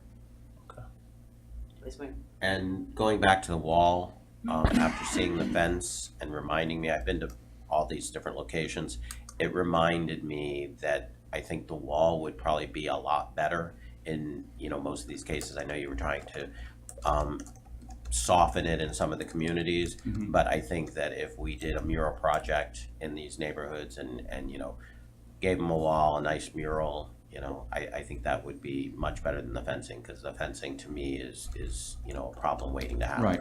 This happens to be a cinder block wall. There's not homes immediately adjacent. There's dirt access roads, and there's a wooded area, and then homes. This happens to be at the intersection of Hypoluxo ramp and Route 95. That's right to the west side of the southbound ramp.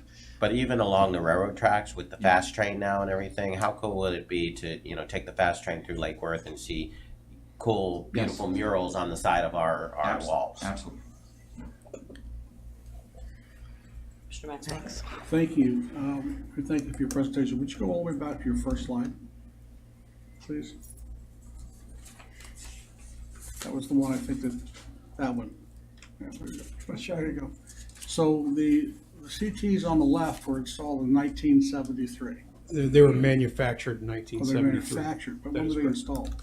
I would assume a year or two after that when that station, I believe the station was built in 76, 75 or 76. Okay, was so- commissioned. That's the original, That is correct, yes, so sir. they've been up there for 40 years. Yes, sir. That doesn't seem like that seems like an awful long time. Absolutely, sir. Probably should have been changed. Yes, sir. Okay, and the ones on the right you said we had them in stock. Yes, sir. Those were manufactured in 1993. They were put in service for a short period of time. We were not able to document the period of time. They were taken out of service and placed into long-term storage. And you don't know when they were put in storage though? No, sir. Okay. And we have no idea when we bought them. They were manufactured in 93. Okay. So I guess These are, when you order these are built to when you order them. The new ones we're trying to get replacements on, they're going to build them for us when we order them. That's why there's a 20 to 22 week lead time. So we can make the assumption that it was pretty close to 1973 when they were purchased. the only reason I point this out is I want to go back to the opening comments of the city manager and kind of touch a little bit on the analogy of the roads and how the roads and our infrastructure in general have not been addressed in many years and generations. And here's another example where we actually had the parts on hand in the warehouse, if I'm following the story, Yes, sir. for a number of years, and they probably should have been changed. And we had the parts, but we didn't change them. Am I following? It's the same with the switches. When we purchased the switches almost 10 years ago to do that Hypoluxo station, these were changed out as part of that project when we just changed those switches in March. In order to do any work at that station, you have to do an island operation and separate the city from the tie line. And that is a very choreographed event that not too many people are willing to take on. And that's why it kept getting pushed down the road. It got to a point where that one on the left started leaking oil and we had to change it. Sure. You know, it just seems to me that somewhere along the line and over the last 25 years, which 25 years ago, the original equipment would have only been 15 years old. Correct. Or 16 years old, or whatever the case may be. Would that have been a reasonable life expectancy for those? I believe 30 years is a reasonable Okay, life expectancy. so there may have been some forward thinking 25 years ago. Somebody thought it was a great idea to maybe consider this. So we didn't suffer from a deficiency of knowledge 25 years ago. It's deficiency of execution. Yes, sir. So we went out and blew the money and then somebody decided, well, Stuck it in the it's not a closet. priority of our, you know, I probably went to the commission and, you know, got an attaboy for being a forward thinker. And then we just put the equipment on the shelf, and here we are 25 years later, and everybody goes in the dark a couple of times. Yes, sir. I don't have And an this is answer to that, exactly sir. the point the city manager was trying to make with what we're trying to do with Ed Liberty and the new teams. And you guys have been around that have been looking for, you know, desperately for really good leadership. And we appreciate all that you guys are bringing to the table today, and will be bringing to the table for us in the future to get us, you know, back, you know, at par at least with the rest of the civilized world in terms of infrastructure. Thank you very much. Yes, sir. Thank you. Commissioner Robinson? The usage of these, the exposure to the elements, what's the demolition of relation to the elements versus usage in terms of them expiring?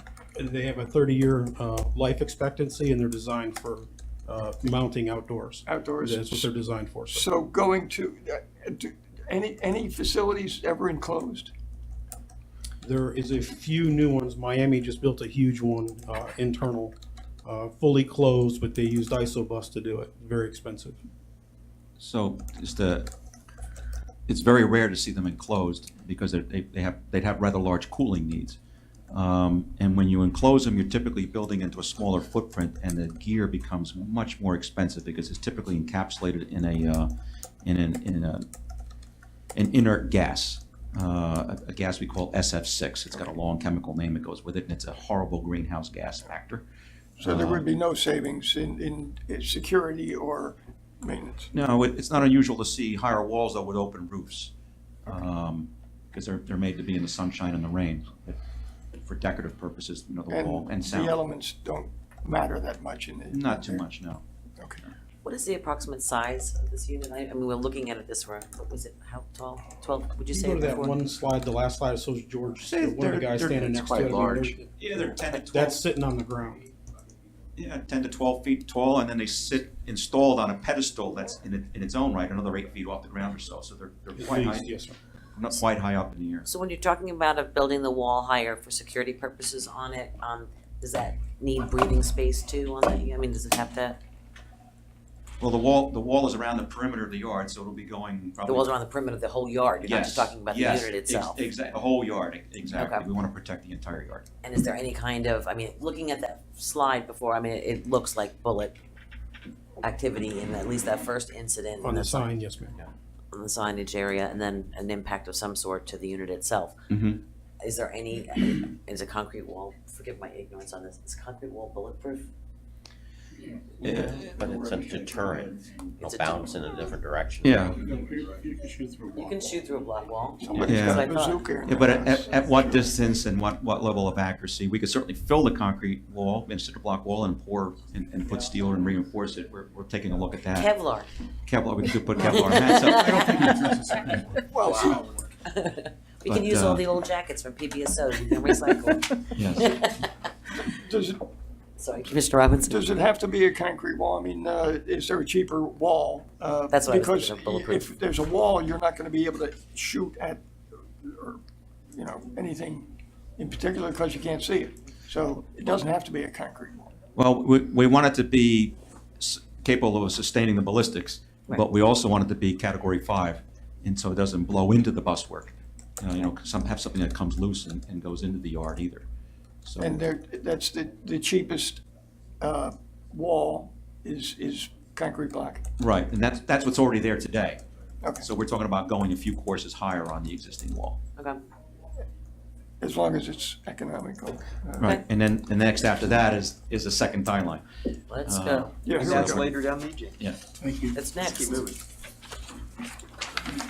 So on the second tie line, Yes, so this, yes.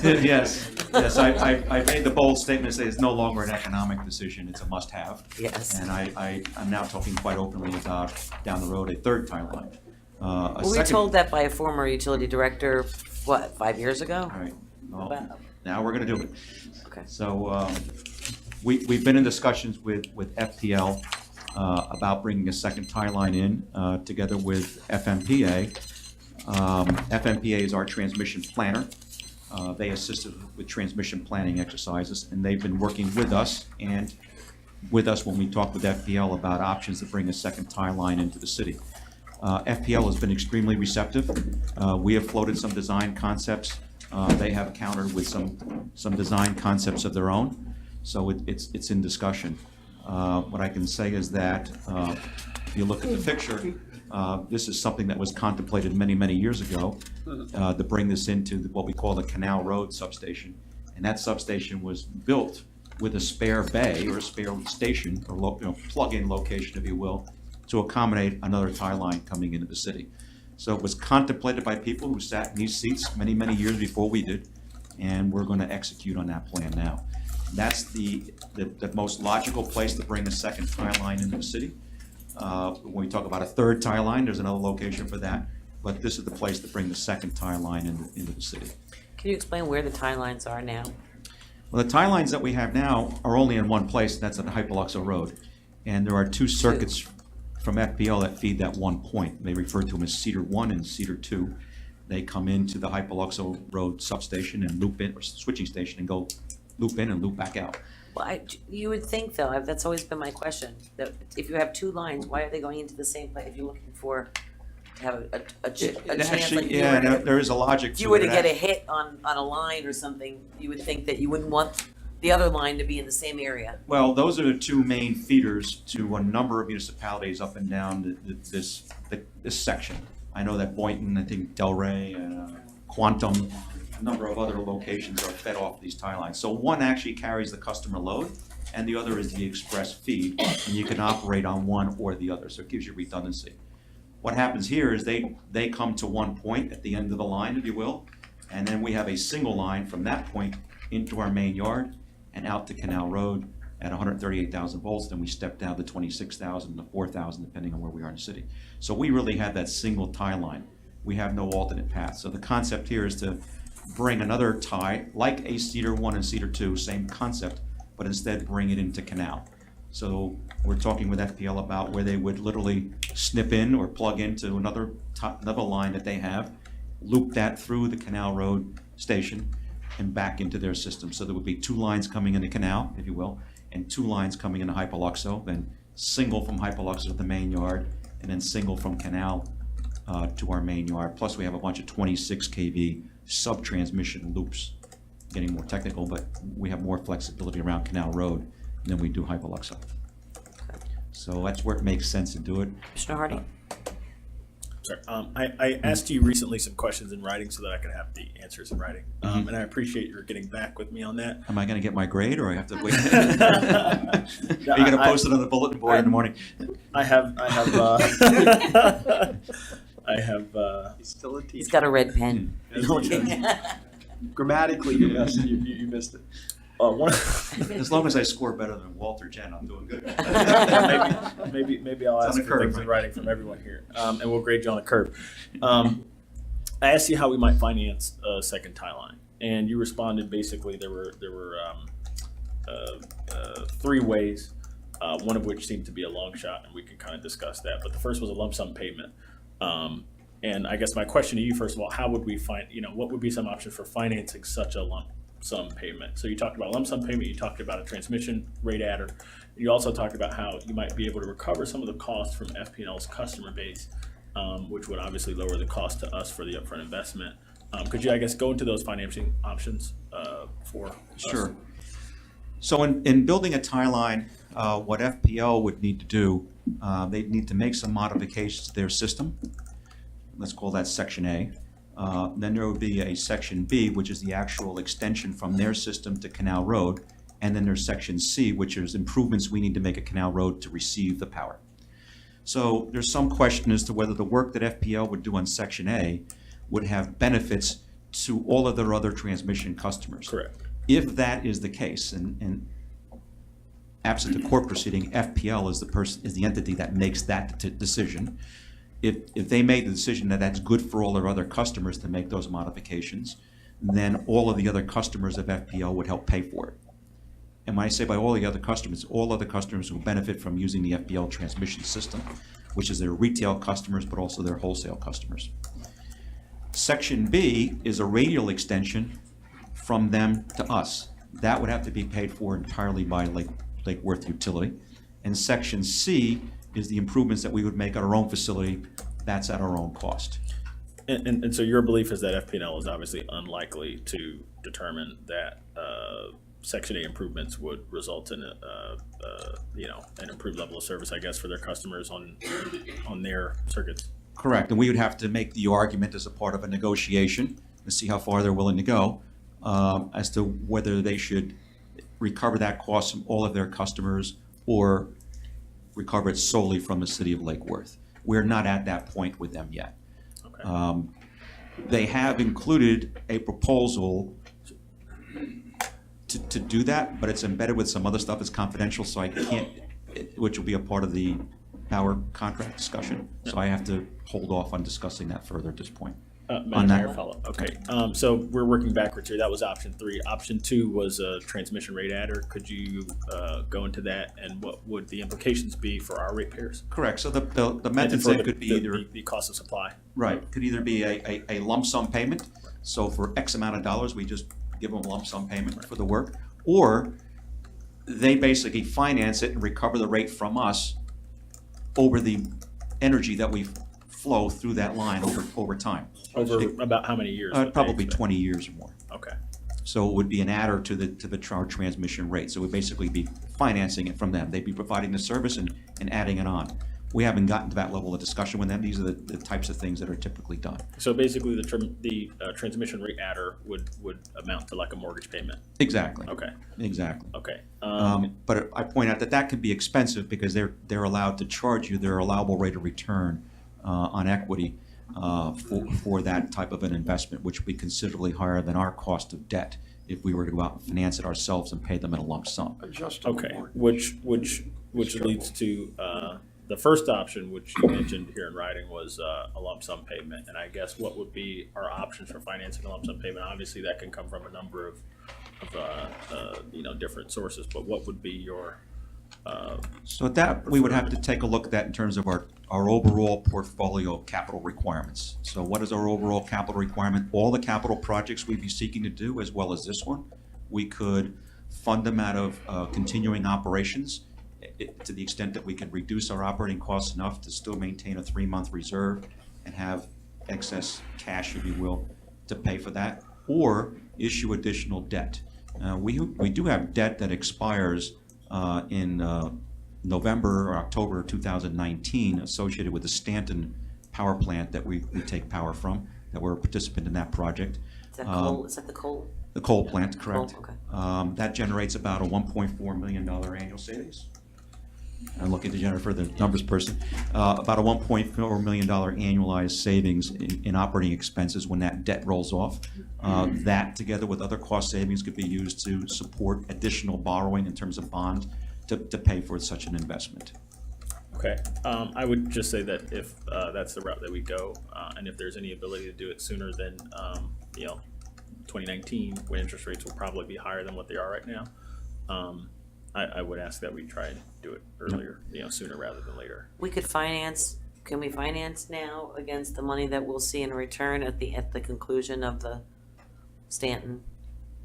I believe that we could, from a cash flow perspective, we want to time it to match the construction period. Right. Because in order to build a tie line, there's a period of engineering and design, final cost estimates, the negotiation and finalization of a contract between us and FPL.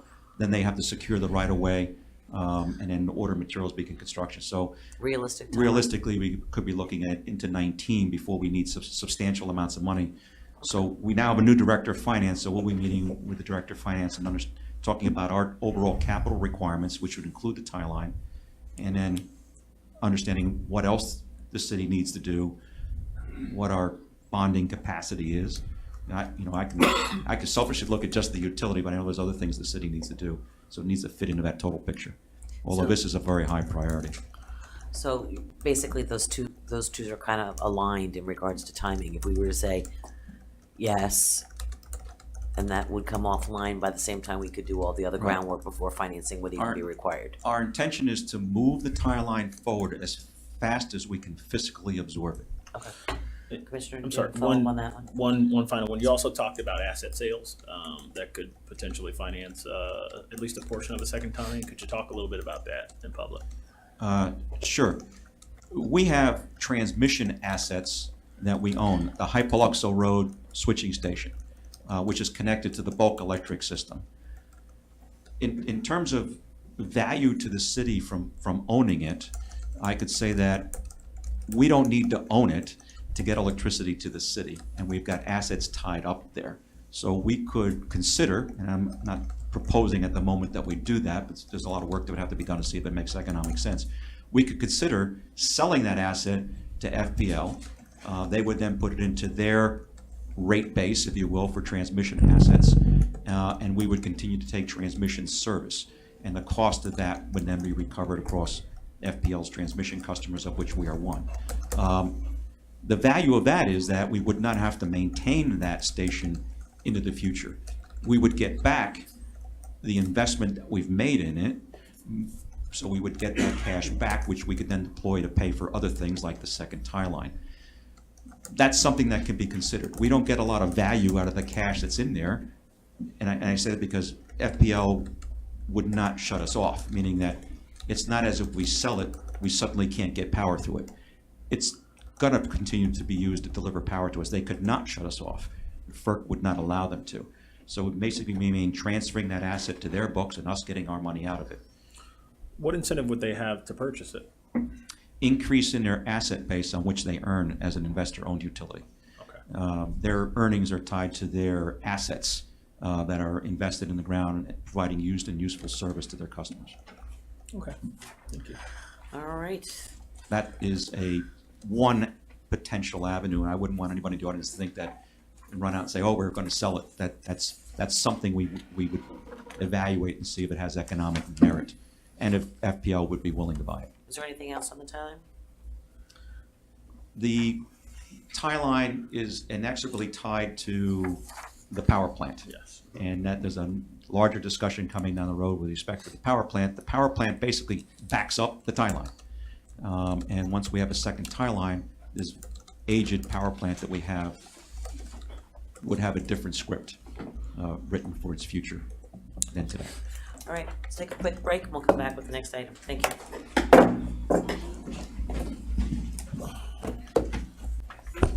Yes, sir.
Madam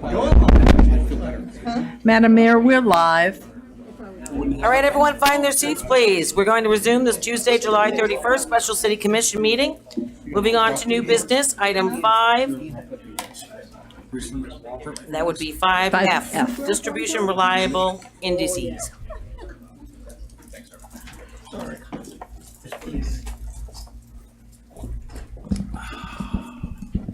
Okay, so are we live again? Yes. I just give notice that we're going into so much detail that there will be continuing education units issued tonight. For those of you that need to maintain your certifications. Would someone check a thermostat? It's very warm in here. So, She just lowered They it. just did? Okay, thank you. It's Marty Marty. so a subject of much discussion. head is what I was trying to say. A subject of much discussion in our utility, in our service territory, and certainly in our city, is the reliability of our distribution system. And in order to understand where we're going, we have to have a good, solid understanding of where we are. And in the distribution business, that's understanding the performance, the reliability statistics associated with the system. Over the years, we've maintained data, although we have not published it. We have now gone through that data and scrubbed it in great detail to put it on the exact same footing as other utilities who choose to share their data, including FPL, who has to for regulatory purposes. So we now have a very good handle on what our reliability indices are. They tell a story. In some cases, it's not a good story, but we all know that because we've felt it, we've experienced it, we live with it. But they also tell a story of some things that are going well. So Jason, who's our assistant director for system operations, has done a lot of work on this together with our consulting entity because I wanted to make sure that the numbers stood up and were done in accordance with the way that they're done in the industry. So I'll turn it over to Jason at this point, who will walk us through these and give you the very technical explanation of what each one of these things means. Thanks, Jason. Evening. So we're going to describe what the indices are. There's CAIDI, SAIDI, SAIFI, MAFI, and LBAR. CAIDI is the customer average interruption index. SAIDI is the system average interruption duration index. SAIFI is the system average interruption frequency index. And MAFI is the momentary average interruption frequency index. And then LBAR is the average duration of all outages. So on this slide, you see that we have our data going back to 2014. This is monthly data. And why that's important when you're comparing numbers is a function of all of these statistics is over a period of time. So these values are monthly. And you see we kind of pretty much have just been staying rate, no sharp increase, no sharp decrease. We haven't been improving. You can see in the last couple months, the SAIDI is going up in the end of 2018. That's we believe due to the weather. I'm sorry, what does the dotted line represent? That is the actual monthly number. So you can see where May jumped up and then June dropped back down. And then that thick line is a 12-month weighted average. So it's a moving average. So these are our CAIDI and MAFI numbers. Here you'll see on the bottom trend where the MAFI makes a dramatic jump up from May to June. It's a good indication as what we were anticipating. The engineering team modified the relay settings to allow for an instantaneous reclose on a feeder breaker on the first trip. What was happening in the past is that breaker would trip due to a fault and lock out. What they did, they went back, looked at the settings, and came up with a new setting that would allow that breaker to close back in and attempt to reclose. That's proof positive that it's working. Those numbers are going up. This was done originally for the 26B1 West 13 circuit. That's the one just west of I-95 that we were having a bird issue on. It worked so well on that, they copied that same philosophy to the rest of our distribution breakers. So I'll add that the typical outages are outages that are 1 minute or longer. The national standard, I think what they call the IEEE standard, is 3 minutes. In the state of Florida, we're using a 1 minute. It's a 5, we're using the 1. So we're now using a 1 minute standard, which is a much tougher standard. Things that are less than a minute are called momentaries. So we've seen that the momentary goes up, but the longer sustained outages would go down because the breaker is reclosing. It's gonna say, I assume it was a transient, a bird, for example, or a lizard. It's now blown clear. It's no longer with us, and it's not explaining why it was there. Is that what you were talking about doing? Yes. Installing it throughout the rest of the city? Yes. So Hundreds this would of be them much or more thousands? sophisticated. It'll go down to the individual branch circuits by the hundreds. Okay. In this case, the setting was done at a main feeder breaker, which would have affected 1,500 to 2,500 customers. Yeah, upwards of, some of them 3,000, some of them 4,860 customers are on that breaker. So if it tripped and locked out, all 4,000 are going out. This new setting is allowing that breaker to close back in and keep all those customers in service. Excellent. This one here is our L bar. That's the average duration for all outages. And that's just showing that we're tracking them monthly.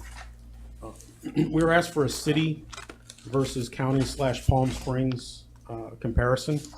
This is not a true comparison because a lot of our circuits do cross I-95, so we did the best that we could.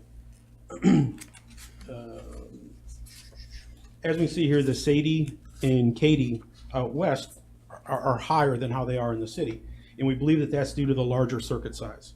Out west, we have 3 or 4 main circuits that have a lot of customers on them. So when we experience an outage on that, we're outaging a lot of customers at one time. In the city, we have a lot smaller circuits. It's broken up a lot better. So we lose smaller portions in the city.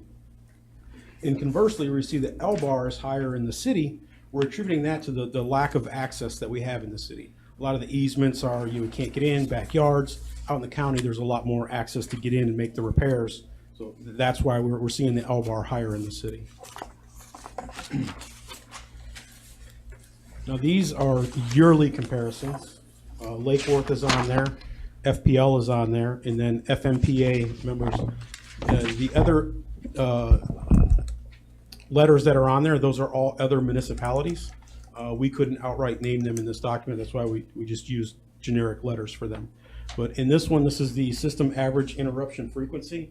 And as you can see, the average customer in Lake Worth will experience 1.3 times the outages as compared to FPL, and 2.3 times the outages against the average FMPA customer.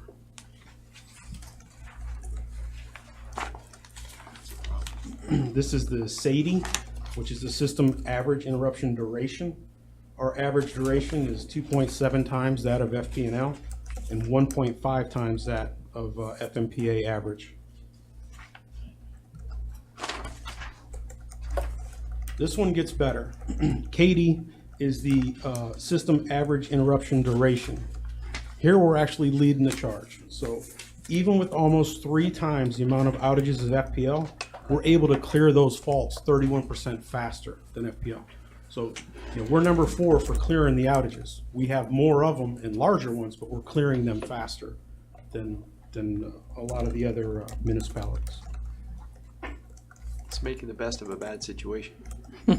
Got to look for some silver lining. We'll take it. That's a tribute to the staff, Exactly. you guys that run this day to day.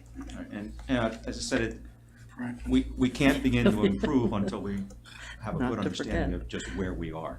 And then we laser beam, if you will, our improvements, which we're going to get to address the issues that are causing these results to be this bad. Here's your Mayfie, which is a momentary outage. We're low on the list, would actually like to see that number higher. What we would like to do is turn our sustained outages into momentary outages. If we can get these breakers to close back in, there'd be a momentary outage. They'd see a blink instead of a sustained. So if the momentary goes up and the sustained goes down, the customers will have better, more reliable service. Vice Mayor? Years ago, our big problem was alleys, overgrowth, things like that, and we stepped up when we first got elected and, hired new companies cleaning all that. What are the top 2 or 3 issues? Because you said trying to address the issues and getting ahead of them and addressing them. What do you see now as, we took care of that problem. What are the top 2, top 3 that we're looking at right now? Well, within the city itself, it's accessibility to the pole where the problem happened and what we call open secondary. So it's secondary wire. Its transformer on the pole has now stepped the power down to a lower voltage than 4 kV, and it's had some kind of a fault or an interruption, and we need to get into that backyard. If it's not accessible with a bucket truck, now it's going to require a larger size crew to be called in at night after hours. It's going to go in on foot, climb that pole, make that repair without the benefit of the truck. Okay, so number one would be accessibility. Accessibility. Now, we're doing some things in Walt's concept for the system hardening reliability improvement is to actually move those transformers, if you will, to the ends of the alleys where they are pole accessible and we don't have to go in and climb, and have a switch in the center so we can feed from either side, open or close the switch and make the repair the next day in daylight, but the customers are restored Well, that quickly was, that night. that was gonna be my question, as we saw earlier, moving poles, are we, and you just answered that question, making it more accessible as we're moving poles and as we're upgrading. Right. Okay. Second and third, I mean, granted, out west would probably have different challenges. Well, the nature of the system is out west is largely 26,000 volts, 26 kV, which is obviously a higher voltage than 4,000 volts, which tends to be predominant to the east side. So the 26 kV system is very twitchy, but it also has large numbers of customers on it. So when there's a fault, it tends to take out a lot of customers at one time, as opposed to on the east side, where the circuits are smaller at 4 kV, there might be 400 or 500 customers. So if there's a problem, it takes out 400 or 500. So on the west side, it takes out a lot of customers. On the east side, it takes out fewer customers. The west side is highly susceptible to ground faults, whether it's birds, lizards, lightning, palm fronds, things like that, a tree contact, which causes a high current fault and trips that circuit immediately. On the 4 kV side, it's more likely to burn itself clear because it's running at a much higher amperage because the voltage is lower, the amps are much higher, and it's burning clear. So you're not getting as many. And when they do happen, you're not taking out as many customers. And after hearing that, we had talked about at one point changing some things to 26. Have we tabled some of that? Because, it makes me think if you want to change to 26 and you have larger amounts of people, that to me kind of doesn't make sense. Right. So the benefit be. The problem is in part the fact that it's 26, but the bigger issue is that the system was designed to carry as many customers as cheaply as possible. So it's what's called a radial design. There's not a lot of inherent resiliency that's built into the system. For example, the ability to sectionalize the circuit so that fewer customers are out in the event of an outage because you're only going to take out the ones that are downstream of the fault. The ability to loop circuits so that you can backfeed from a different circuit to support circuit A that's had a failure, you pick it up from circuit B, that may still have space.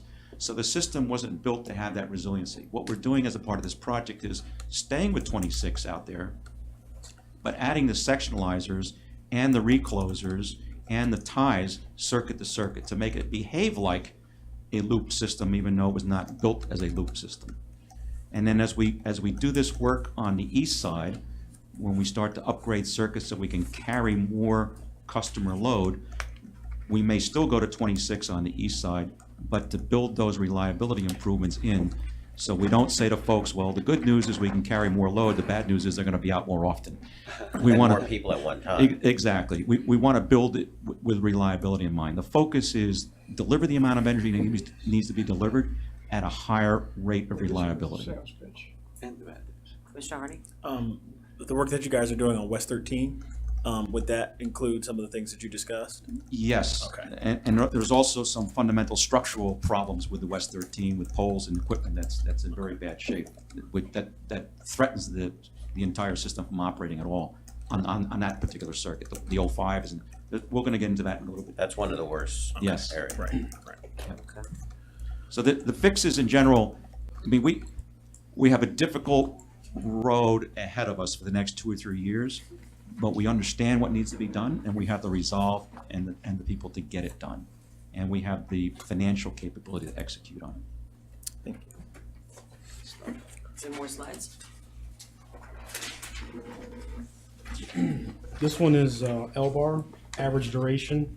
Currently, FPL does not track this number. We're only compared to the other municipalities, and we are at the tail end of this pack as well.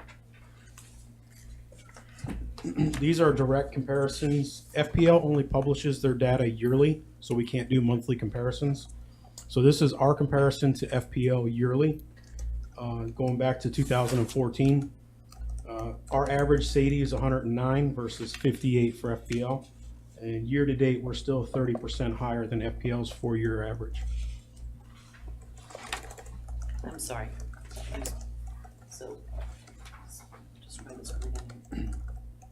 We're in the orange, FPL is in the blue. And then that last column is our year-to-date. And SAIDI is? SAIDI is the System Average Interruption Index. Oh, I'm sorry, I'm looking at the wrong one, that's fine.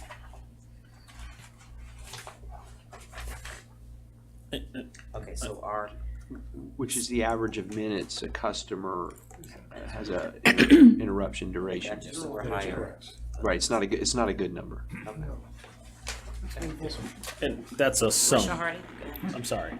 That's a sum. Like if I were to take a customer like and just add the total amount of minutes that they did not have electric for the year and then average that out across the entire. Yes, sir. Okay. That'd be equivalent to every single customer, yes, sir, on the distribution. Okay. These numbers are strictly distribution. Right. Okay. Safety net. So excluded, there are certain things that are excluded from these calculations, which is very typical in the industry. So example, if the problem was caused by a transmission event, that's not a reliability event for the distribution system. So named storms, for example, or tornadic activity are events that you can exclude. So we've excluded those, although we've excluded them at a far lower rate than our neighbors exclude them. So we're being a little tougher on ourselves here because we're excluding more events, but we believe we're doing it correctly. And it's while it doesn't look good to show ourselves being so high in some of these, it's important to understand where we are and to be consistent in how we measure so that we can see the performance improvement over time. Next one here is safety. That's the System Average Interruption Frequency. 2018 year projected to be better than 2017, but our average is still almost double that of FPNL. Looks like it's better than the last several years though. No, 16 was better. You want that number to be low. Lower the number, the better. I thought that was lower.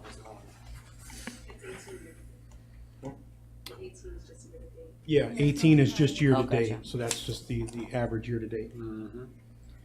Katie is the customer average interruption. This is where I was, saying earlier where we're leading the charge, we're actually restoring this stuff faster. So Lakeport does do a great job of clearing the outages, but the number of minutes has been continuing to increase since 2016. So it looks like in 2016 we had a really great year, and now we're starting to pick back up and clearing those outages. So we see things happening, the condition of a system is deteriorating as maintenance was deferred over the years and investment was deferred. But also we haven't had a very long sustained cold snap, which would have culled the lizard population. So the critters are getting bigger and bigger, and they're getting across the phases and creating more problems for us. So it'd be great to have a 1 week or 2 week cold snap. We'd move some more kilowatts for electric heat, but we'd also cull the population on the Cover lizards. your ears, Peter. It's reality. Everybody in the state has to deal with it. Tastes like chicken. Stop it. Point of order. Here's Mayfie. This is the momentary average index. You can see where FPL has been decreasing their frequency of momentary interruptions, and we've been beginning to increase.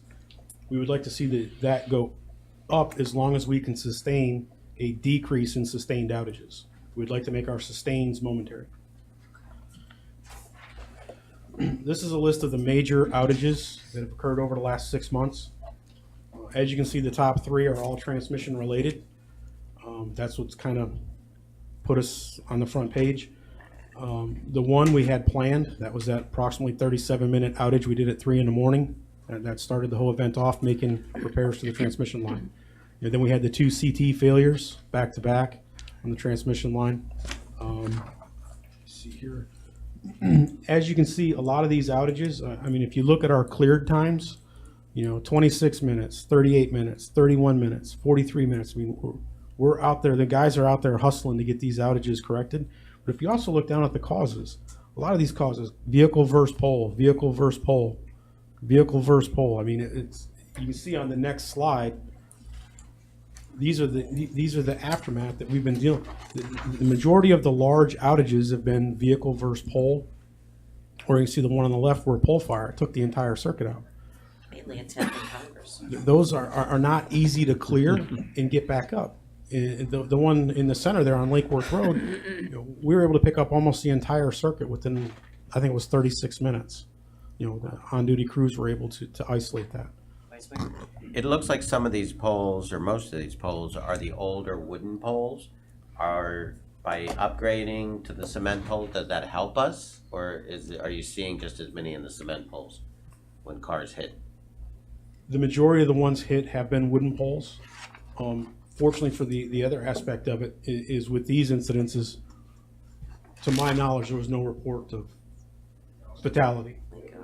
The wooden poles tend to give a little bit more to prevent fatality. So that I don't know. You put the stronger concretes in, I wouldn't have an answer for that. And that brings me to another question, because we've had a few downtown, and I had asked, so when a vehicle takes out a pole, do we recapture any funding to replace city residents' property? We forward that, the cost of the repairs to our risk folks, insurance group, as part of HR, and they seek to recover that from the insurance company of the vehicle that caused the damage. Okay, because in the future, I'd like to see a list and make sure that we're doing as much as we can on that. Because we've had, like, a car took out a bench downtown, and I said, is somebody gonna replace the bench? The bench was never replaced. So if we're not gonna replace the bench, I would at least wanna know that we recaptured some of the funding, because, eventually that adds up to big dollars.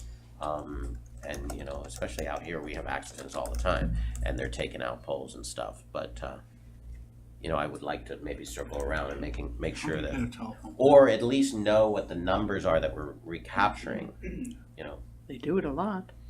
Lose control, What's that? drone texting. I just don't know, were these poles jumping in front of people or what? It's just crazy asking. how some of it, and a lot of it's all in the same area, but. Commissioner Hardy? I've been interested in this subject in part because I understand their impediment to planting street trees. But my question would be, can we potentially locate some of these poles in the alleys instead of out along the right-of-way that's used for driving? I mean, typically utilities go in the alley, and I understand in certain areas of the city there are poles along, for example, Lake and Lucerne, where there's an alley where the poles and the utilities could be located. Have we ever thought about that? That would both obviously help us with the street trees bit, but it would also just remove the possibility of people hitting them with their cars. Yeah, you put them into the alleys, and then you have another problem, which is access with large vehicles that get up to actually work on them and doing the vegetation management to keep the shrubbery away from them. It just moves a long-term maintenance problem into the backyards where it's harder to get to. Okay. It's a toss-up. The utilities where I've worked in the past, the folks utility people don't like what we call backyard stuff, because it's just so difficult to maintain. Even if there is like an alley, like a defined alley of a certain width. Assuming you can actually get a vehicle in there with a 55-foot boom, so it's a heavier vehicle that you can actually get up and reach these poles to do the work you need to do without the vehicle sinking. And then you have to be able to put the outriggers down without tearing down the fence that the outrigger is going to go into and damaging the plantings that they put up, and then not block all the cars in from getting in and out. So it's difficult. And we wind up having to do is climb a lot of those, which is physically much more demanding on the workforce in the climate that we have, and then having to manually hoist things up into the air. It's And then your much food more distribution difficult. deliveries, and everybody else are gonna come in and take them out. When they go through with their. But they're moving at a lower speed when they do bump them. But it's Vice Mayor? And that reminded me of something too. So years ago, we moved our garbage pickups from the alleys because of some of those issues. But it wasn't necessarily all our issues. It was AT&T, all these cables that were low hanging. I still get a lot of calls on that. You've got a power line down. Well, it's not our power line. It's one of the cable companies. So in the new negotiations, we really need to tighten that up to where, the maintenance on their side needs to be better, because we can't constantly be chasing.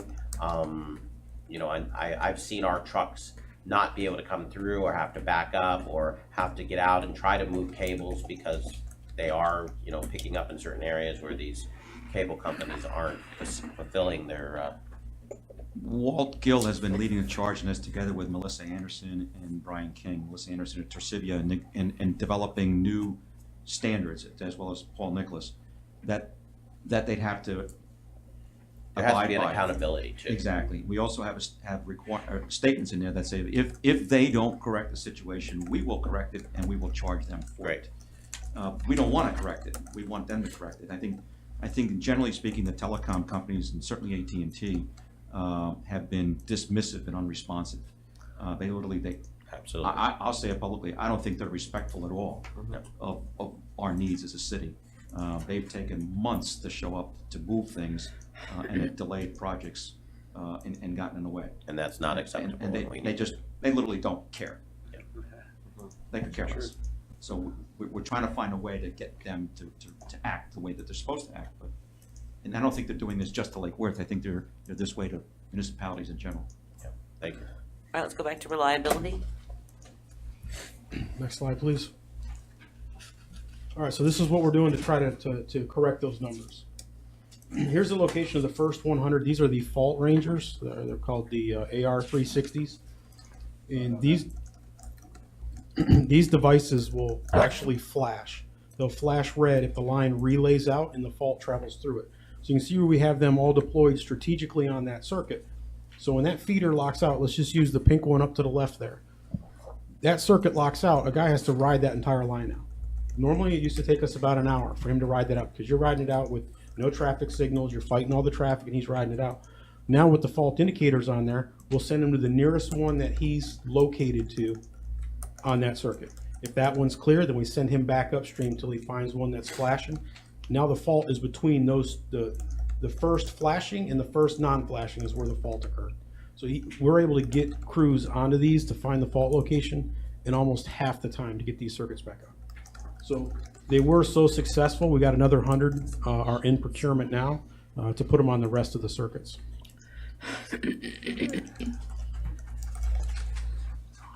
These are the trip savers that we were talking about earlier.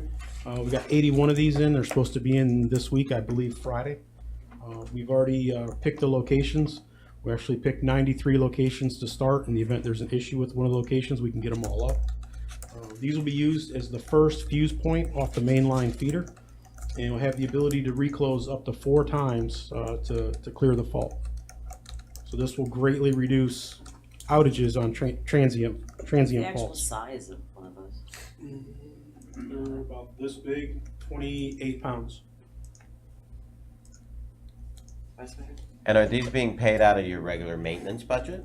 How do we pay for things like this? Now, this system hardening reliability improvement is being paid for out of what was originally, we could call it the bond money, now the Okay, Bank so of it's America. still out of the bond money. Yes. Are you going to be able to get enough of these? Like you had said, the first batch of the other ones were working, so you ordered more.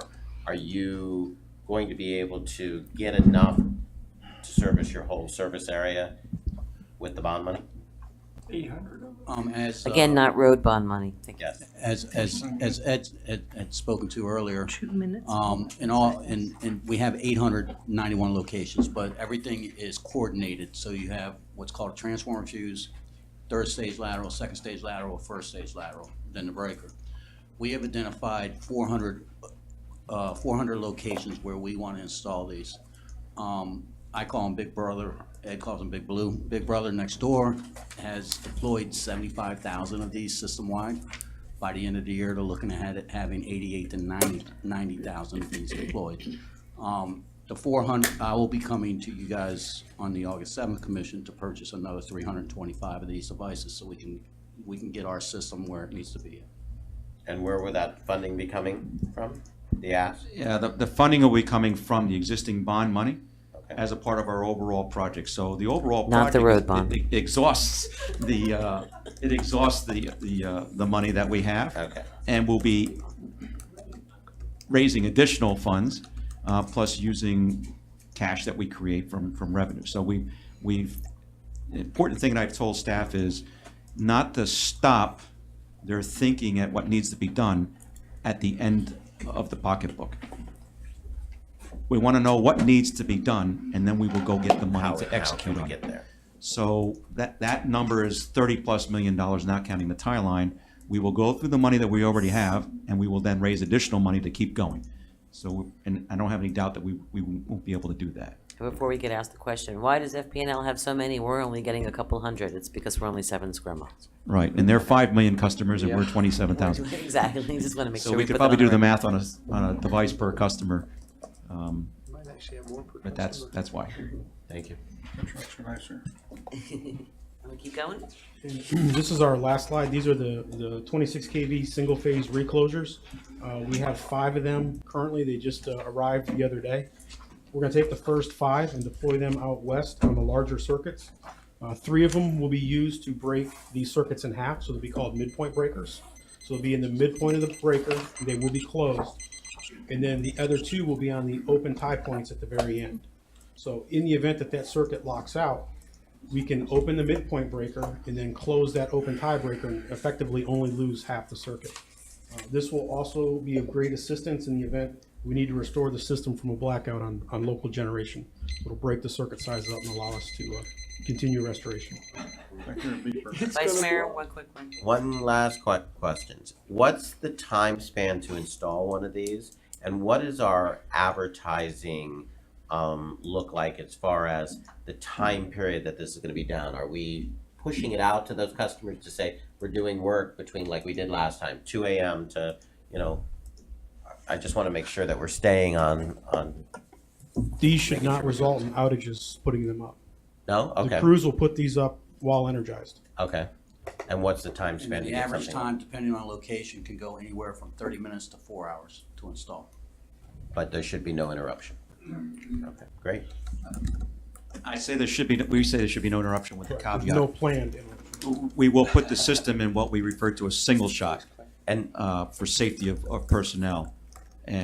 But we've been in single shot before when there was a motor vehicle accident, hit a transformer, and that was enough of a shot to take out 1,000+ customers. So, but we're going to go into the safer mode, but they will work it live. And Mike, maybe that should be the advertisement, is we'll be doing these works between, we don't anticipate any outage, however, there may be some, we apologize for any interruption that may occur, just to get ahead of it. Do we plan them at times, like off times, so that, just in case there's any problems? We plan them during the normal workday when there's the maximum daylight and the most amount of people available to help if it takes longer. We probably don't want to be doing these in the dark, Yep. unfortunately. Question. Do you have a choice of colors on these? Mr. Maxwell? I mean, I'm I wanna red, make sure green, they're colorblind, aesthetically so- Pleasing to the neighborhood. You want them painted? Thank you. Paint project. Smart Alex. All right, item 5G, System Hardening Reliability Improvement Project. Please forgive my itching. I got bit by 100 mosquitoes. Is that naked It's getting worse. It's Naked getting and worse. I'm afraid. starting to get. I really did. So while Walt is teeing this up, I'll go ahead and get started. So this is a presentation. We definitely want to move this one quickly because we're running out of time tonight. Yes, we This is are. a presentation that's been repurposed, has been used before the UAB. It talked about hardening the system, improving reliability. It talked about existing issues, no surprise to us, frequent outages, long outage restoration time. It talked about where we've been electrically in terms of the system, send out energy to our customers. It mentioned the need to have a reliability improvement plan. So all these things are going forward. The purpose here is to tie this back to things you've seen before. It's like the loop is being closed. Things that we talk about are now being budgeted for. The engineers are engaged in the process. The contractors have been put on notice and have been selected. They haven't been given the job yet. As soon as the material arrives and the engineering packages are ready, we'll be getting the pricing from the contractors and they'll be mobilizing. And some of the work will be done by our own folks. We talked about standardizing around certain voltages. There's no effort to go away from those voltages. We're not going to, relitigate that, if you will. That's been decided where we're going. There may be a few minor changes from that, but nothing significant. The big thing is split these large circuits into smaller components and create the system automation so that we can do a lot of this remotely. with mouse clicks from the desk rather than people rolling out, working in the dark with a hot stick, opening and closing switches, getting the customers back quickly. We have situations out there, as you saw in some of the pictures, with bad poles that are in need of maintenance. The tops of the poles are rotting. The insulators are coming off, the wires are coming off the pins, if you will, off the restraints. There's no shortage of blizzards that get up there and create problems for us. We also talk about creating workarounds so that we can tie one circuit to the other, the backfeed. So these are all things that we've seen before. We talk about how we would do away with some of the larger transformers in the field by putting in voltage regulators, which will make those stations not only safer but easier to maintain. So as we go through that, I'm not going to go through each one of these, but you can see the general momentum of what we're doing here and going circuit by circuit, section by section, and making improvements to it. There'll be activities happening in parallel, multiple circuits being worked on at the same time. There's a lot of work to be done in a 2 to 3 year period of time.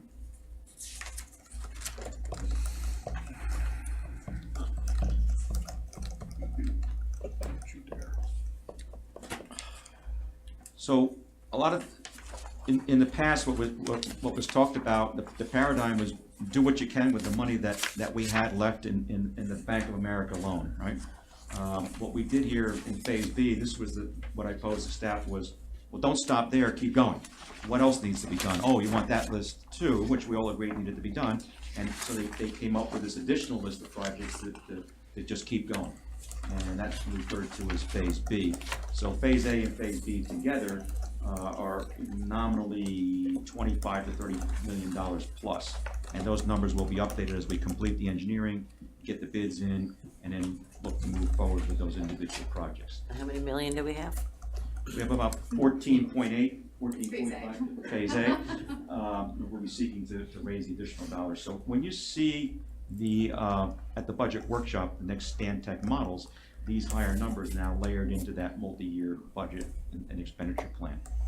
When you talked earlier about the phasing out of Stanton, The Stanton debt. the Stanton retired. debt, you're looking at one point, would you say 1.4 a year? Right. So if you're looking at the difference between 14.5 and 19 million, say that's up there, you could reasonably bond that out based on that debt and be done with it in 4 to 5 years.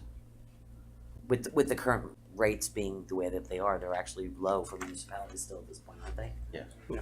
3 years with the bond, you'd borrow that money. Oh, we just lost the lights. Sort Yeah. of borrow the money. Commissioner Hart, yeah, one at a time, can we, let me, I can't think when people are talking when I'm doing. You want, go ahead. So, in private, in writing, and in person, I've asked, I guess, how we expect to finance, for example, a second tie line, and one of the things that you came up with was the fact that we have debt that will be retiring, and with that additional headroom, that we'll gain, we'll be able to finance a second tie line after we retire some debt, right? Yes. Could we, for example, finance a second tie line after retiring the debt from Stanton while also financing an additional $20 million of improvements as a part of the STRIP program? Is it one or the other? When it comes to debt service, what's our capacity there? I think it's all of the above. We'll be able to do all the projects. We believe that leverage we have additional debt that retires a few years later. Okay. So it creates a ladder going forward. Okay, thank you. Is it St. Lucie? When does St. Lucie Uh, sunset?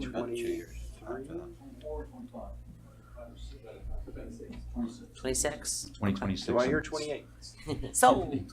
Some of the debt from St. Lucie will roll off. Okay, moving on. Task order number 1 with Teamwork Net for professional engineering services for the main substation protection and control upgrade, 25% design. I'll entertain a motion. Second? Second. Second, okay. An update for us on this? See a motion needed. I didn't know if we needed a motion. We do need motion on those last two. That's what I Yes. thought. Well, wasn't in there. Good evening, George Vargas. I am now the substation and subtransmission engineer manager here at the city of Newport. Congratulations. So thank you. So to talk about the design for the control house, I think we spoke to it earlier this evening. Essentially, what we're going to do is we're going to build a sort of a bunkerized control house and house all our control equipment inside this facility, if you will.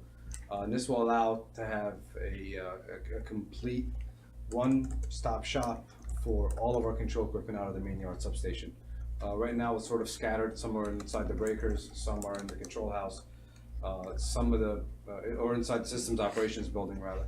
And that building, there's some vintage stuff in there from the 1960s and 70s.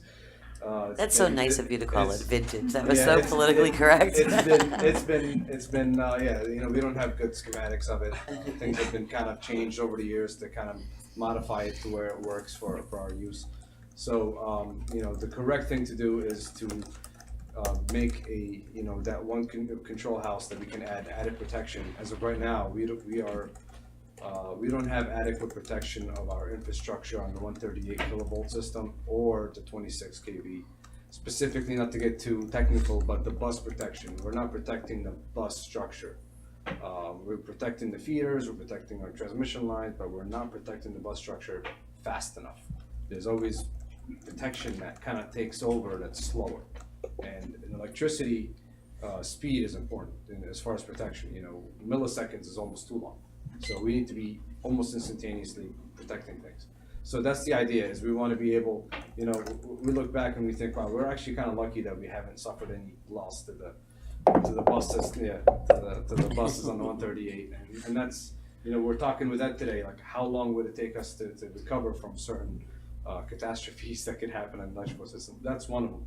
You know, suffering a loss of a major transformer or a major breaker or a major piece of bus protection, bus equipment would be, it would be lengthy for restoration. So that's the idea, is we're trying to add the protection, we're trying to add upgraded batteries for backup protection. We're trying to make it to where it's a Cat 5 building to withstand big storms. And start fresh, you know, we want to kind of out with the old and with the new and have everything in one spot. You know, we're trying to add also a new level of communication where it's a sort of a peer-to-peer communication that's much faster than what we have now, allowing for some automation to take place. I spoke about all the major topics. Right, without we've got a having motion anything on the, scripted, we've but got a it's motion on the fine. floor and a second. All those in favor state so by saying aye. Aye. Aye. All those opposed, motion carries you all. unanimously. Thank Thank you and And welcome. let me add one more point too. So these are the types of projects that George and Christina Navlamenka, who's here, who's our new manager of distribution engineering. They have been passionate, have been championing these projects, I think, since the day before I got here. I think they were one of the first ones that beat a path to my door. So this system, that a lot of the projects that are coming forward today are the things that they've been pushing for, and this is their opportunity to put their mark on the system for decades to come. So a lot of this is ideas that they've had for years, and Walt, in terms of what needs to be done. So thank you to them. Thank you. We'll move on to item 5I, approval of current fiscal year purchases exceeding $25,000 to Siemens Industry. Seconded. Moved and seconded. Anything that we need to know about this? All those in favor state so by, Madam- oh, I'm sorry, Vice Mayor? Quick question, so in the past, we've had a little hiccup with Siemens.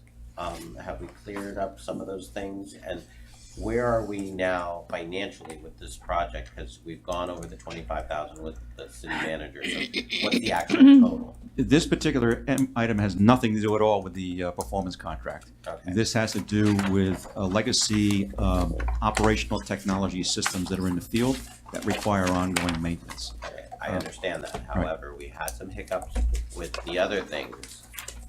Are we crossing our Ts and dotting our Is on this Siemens project to make sure that Yes, we don't have any issues? yes.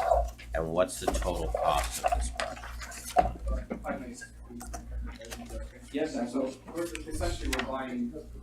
Sorry, we gotta, Can I get you on record? gotta put you on the record. Okay, so all we're doing is we have this network, wireless network that communicates to our breakers, our substations. What we're doing is we're adding these reclosers that Jason talked about in these different strategic areas. In order for us to be able to communicate with them, we need an antenna. An antenna system is made by Siemens. It's called the WiMAX system. That's all we're purchasing. We're purchasing antennas, and we're purchasing other devices called Power over Ethernet that power these antennas. So because we initially started purchasing Siemens equipment, in order to expand that network, we need to purchase additional Siemens networks.